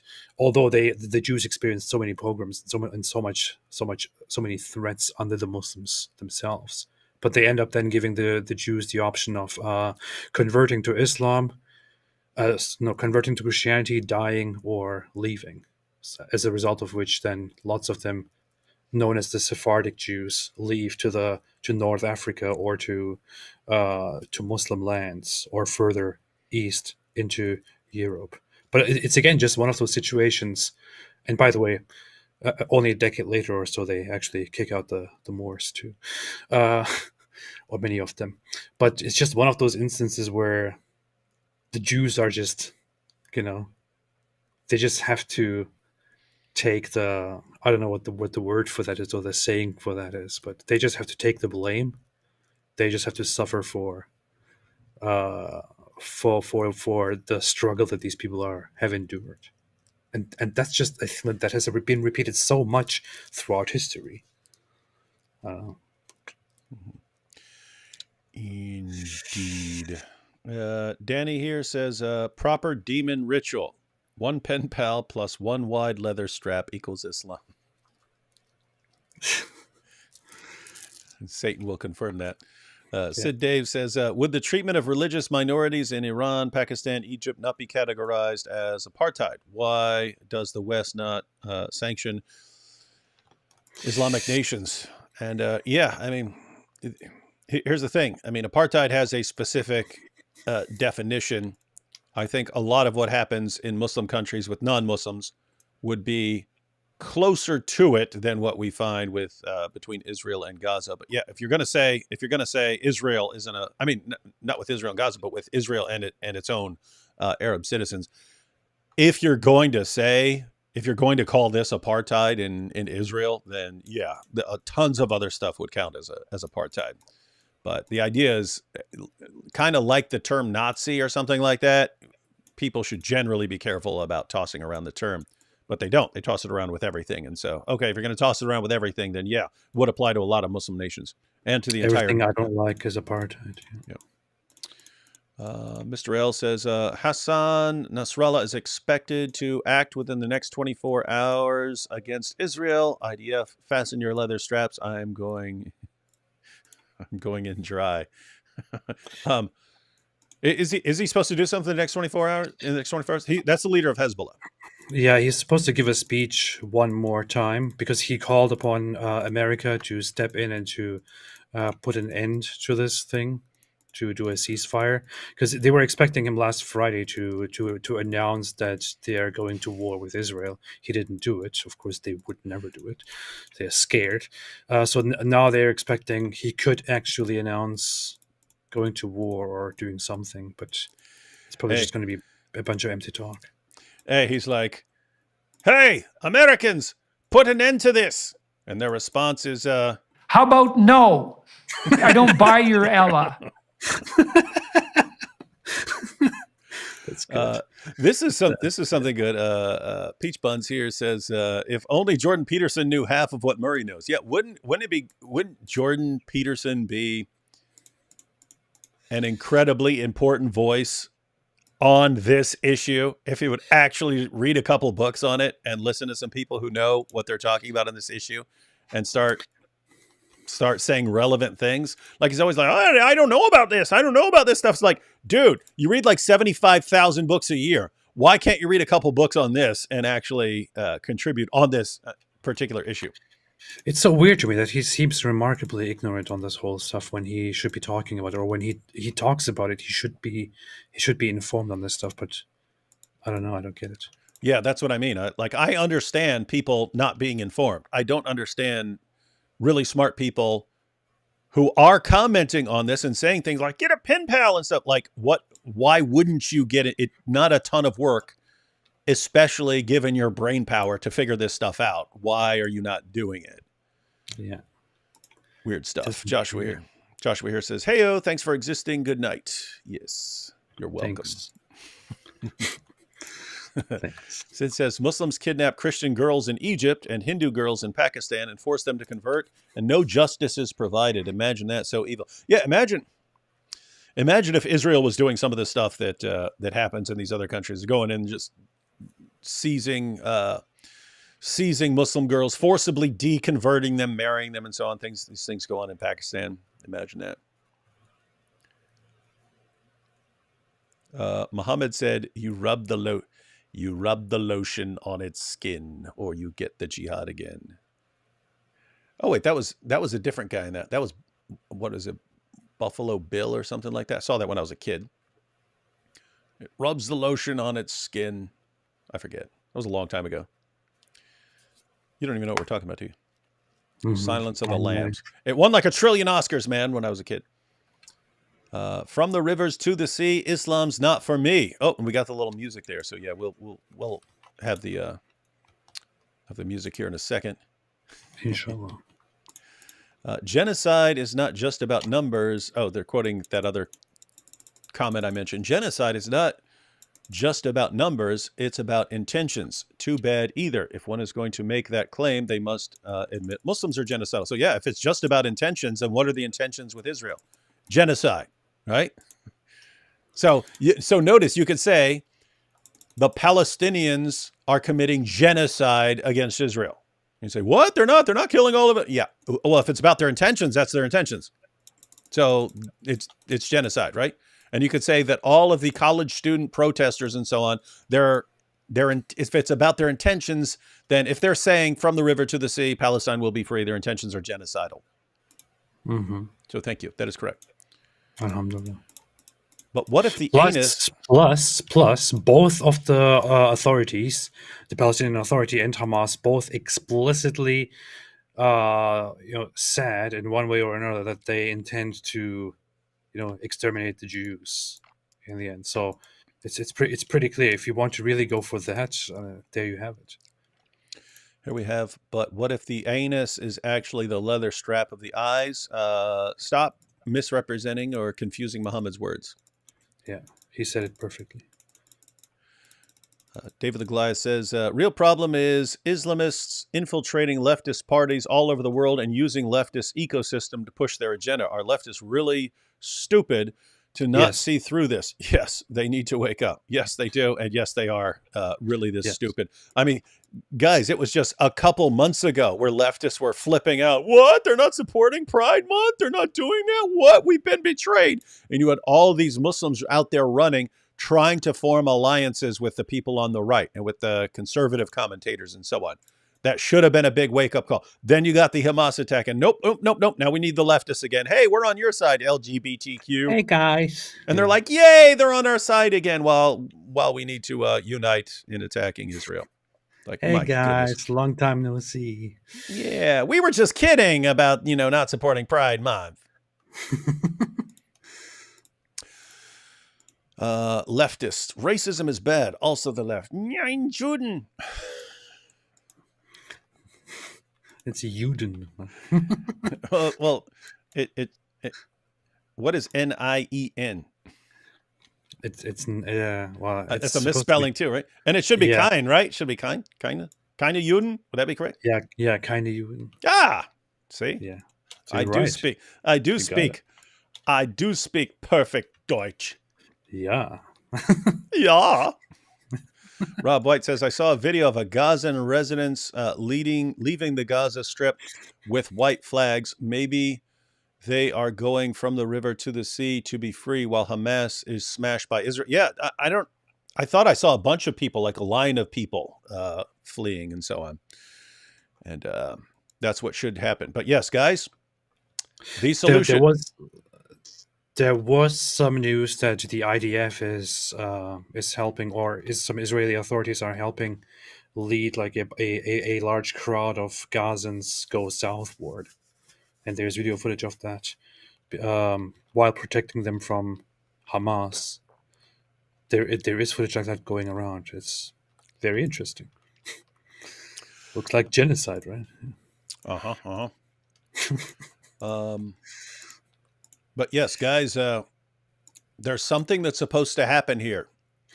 Hamas is supposed to surrender. Yeah. You're losing. You can't win. You're supposed to surrender. That's what happens. That's what's supposed to happen here. Instead, the entire rest of the world props them up to kind of keep them going and so on, so that they don't surrender, so that you can never deal with the situation. Mm-hmm. Preshi Presh says, D. Wood, what is a Christian view of Judaism? Do you believe Judaism was canceled by Jesus, or it no longer needs to exist and simply become Christian? So why did God start Judaism only to cancel it later? Well, you have in the Bible, you have a series of covenants. You have God's covenant with Noah and so on. You have a covenant with Abraham. You have a covenant with the children of Israel. And then Moses is there. Then you're also told in the Old Testament that a new covenant is coming. It often gets overlooked when the Apostle Paul and the apostles are going out at preaching that Jesus is Lord. They don't think they're starting another religion, right? This is the Messiah. This is the Messiah of our religion. Our religion teaches this is the Messiah. So Messianic Jews, people like Michael Brown and so on, they don't believe they have some different religion from the one that was taught by the prophets and so on. They believe that Jesus is the fulfillment, and so they would tend to look at Jews as just they haven't accepted the Messiah yet. They've got some false beliefs about the Messiah and so on. So yeah, it's not something that's like Judaism and then canceling it or something. It's according to Christianity, Jesus is the fulfillment of these things. Hey, can I share some vids by Tick History with you all? I don't know. No. What's Tick History. What is Tick History? Do you know what that I is? have no idea. Yeah, I never don't heard know. of it. Yeah, I would say no. I mean, in theory, you could send us anything, but that sounds suspiciously like something I would not watch. Yeah. Immediately, my radar is governed, and it's like, no, I don't want to see that. Now that could change. If I heard from like 80 people, oh man, Tick History is so awesome, then I'd be like, oh, okay, let me check it out. But if it's like the first time I've ever heard of something, I'm like, there's a reason I've never heard of this before. It probably sucks. I could be wrong about it, but I don't know. Unless Tick History is something new. There's a reason why there's a capital punishment.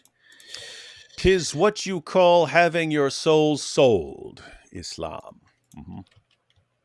Rob White here. Peace through strength, as our president, Donald J. Trump, said.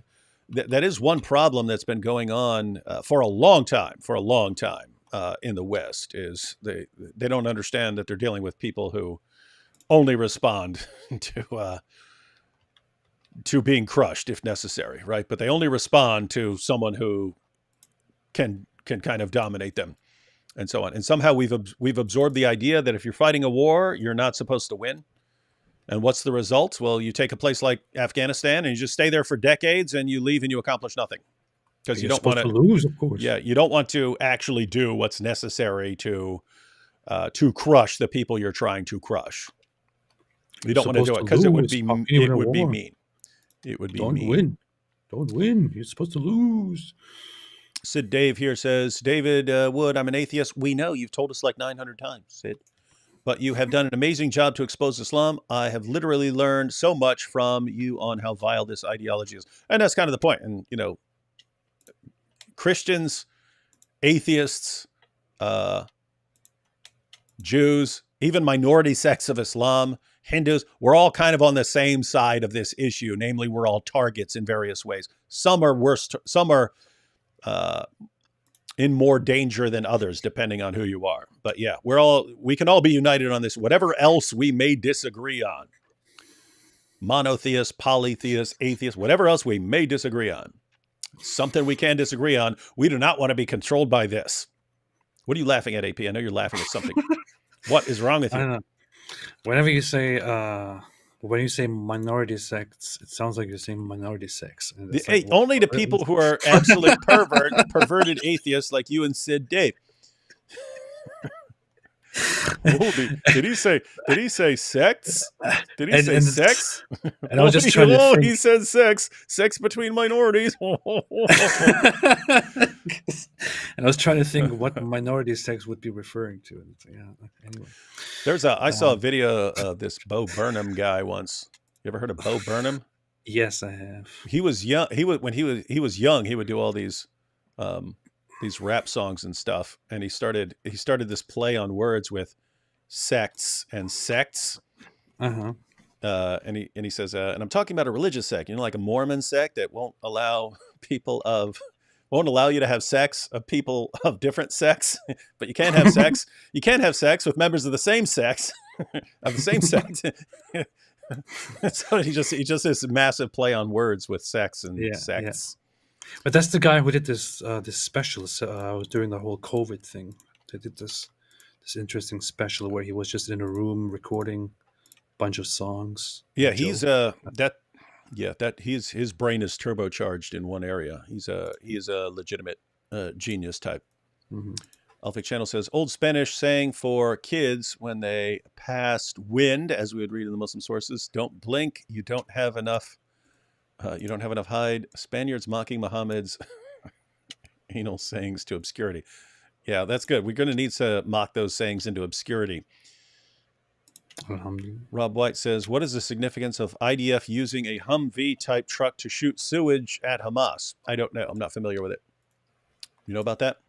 Nope. Yeah, me neither. We'd have to see. Hamas.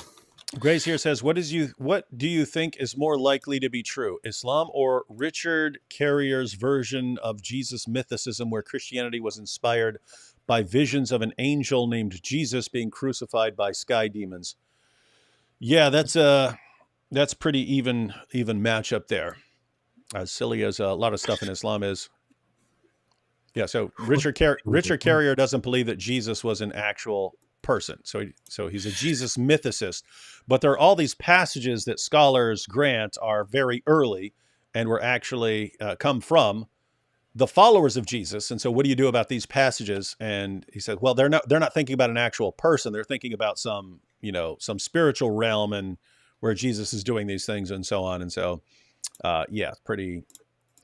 I feel like Jesus mythicism is a very easy way to completely discredit yourself. Yeah, I think so too. I miss Nabil Qureshi and Acts 15 apologetics. What is Acts 15 apologetics? In a parallel universe, that's what you were doing. Yeah. From Yuri, and Yuri says the pupils. The pupils are the cow skin of the sphincter. That could be an alternate translation. Nice. Giovanni, shut up! I'm not German. Islamophobes. Oh, for misspelling 9, I think. Oh yeah. Well, that and not using kind. Yeah. We will never forget. For last night's stream from Nintendo to PC, AP's PlayStation is for free. You should do that. We'll just chip in for a PlayStation, then have a giveaway, just so we can say free PlayStation, free PlayStation, free PlayStation. That's so stupid. Thank you for all the hard work. But he's got the little motto we can make videos of. Sid Dave says Western textbooks should teach about trans-Saharan slave trade so that BLM and many other groups know the true history. There are no survivors of that trade. Yeah, it's a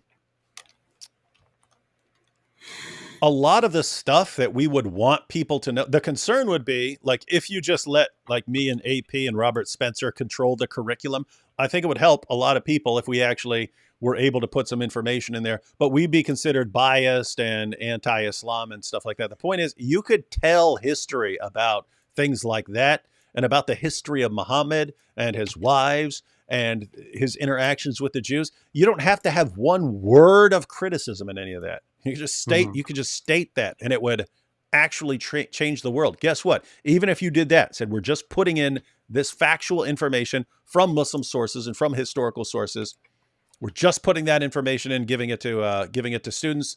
No, it would be groups like CARE shouting from the rooftops that you're racist, Islamophobic, hate-mongering bigots, even if everything was factual. Because the real agenda is you can't know about Islam, except the information they want you to have. I would say I don't know. I wouldn't be against the idea of putting people in some re-education camps and forcibly teaching them about the trans-Saharan slave trade. Mm-hmm. It could be helpful. Yeah. So AP is going to run the camps, the re-education camps. Yeah. We agree to that. I've said for years that they should have some sort of program like when you're dealing with terrorists and so on. You catch a terrorist or something, you're going to lock them up. My goodness, what do you have against exposing that guy to all the reasons he should not take Islam seriously? Like, what is your problem? Oh, they'll be Islamophobic. Yeah. This guy's literally he believes that his religion orders him to kill people. You think it's wrong and immoral to tell him not to follow his religion? Of course. Bunch of morons, man. Bunch of morons. Tick History is factual look at Marxists and Nazis' early collaboration in Weimar. Okay, yeah, I didn't know that. Oh, yep, I'm getting some responses on people explaining Tick History. Tick History has good videos. Okay, no, that is interesting though. So we are getting some feedback on Tick History, breaking some stuff down. Yeah, I wouldn't get too much caught in the whole idea of making the whole Nazi Marxism connection, because the issue is, um, the Nazi project, Hitler's National Socialism project, was he was very much inspired by socialism in the beginnings, and he wanted to appeal to the working class by using socialism, and wanted to incorporate some of the ideas.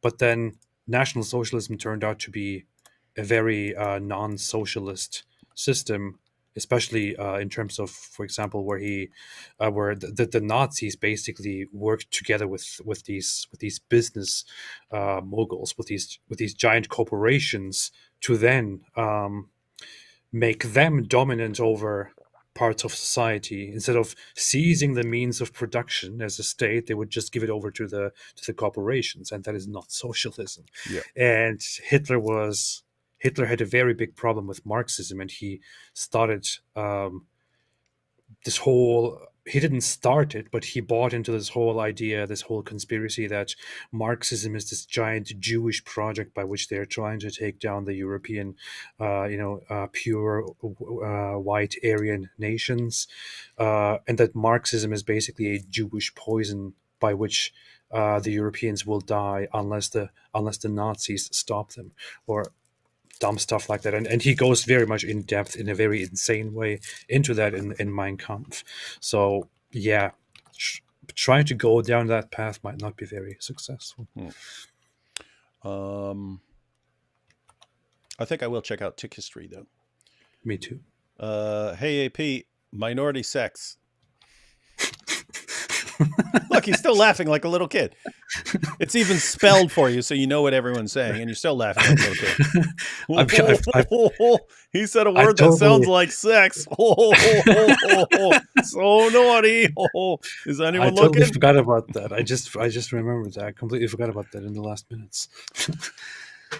Sid Dave says, does the Quran only forbid wine and not whiskey? Well, it doesn't mention whiskey, but yeah, generally thought to be intoxicants. But there is that prophecy of Muhammad that said, in order to avoid Islamic condemnations of alcohol, they'll just call it other things. So you can call it, hey, I'm not breaking the restriction. I'm drinking champagne. I drink the champagne. Bottle Filipino 1961. All right, everyone.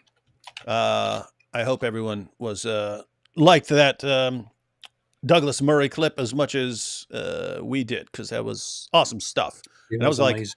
Yeah, I've watched short clips, but yeah, going through the entire clip, man, that guy's sharp. So again, I would encourage everyone to check out that full interview on Triggernometry. Cool stuff. And I think we're going to be hearing a lot more from Douglas Murray, since it's an important time for relevant voices. I hope everyone gets him on their podcasts and lets them keep making those same points. Hopefully, some students actually pay attention and learn more than one thing from all of history. Yeah, I personally follow Triggernometry closely. I like their channel, and I like what they're doing, so I would recommend going and following their channel as well.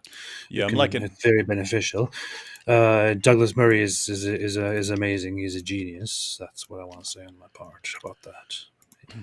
Yep. Sid Dave says, David Wood, do you think that Muslims can really ever change and be forced to secularize? It seems like a lost cause, but may be appeal to their humanity. No, Muslims can secularize. Muslims can change. Muslims can have different views and so on. The problem is, just personality-wise, notice what is a Muslim? As a Muslim who, it's supposed to be someone who submits to Islam. So there will always be this force within the community saying, guys, look, we're all being secular here, but look what our prophet said. And those people just have an impact, right? These are the Dawah guys. Hey guys, what are we doing here? We have a mission from Allah.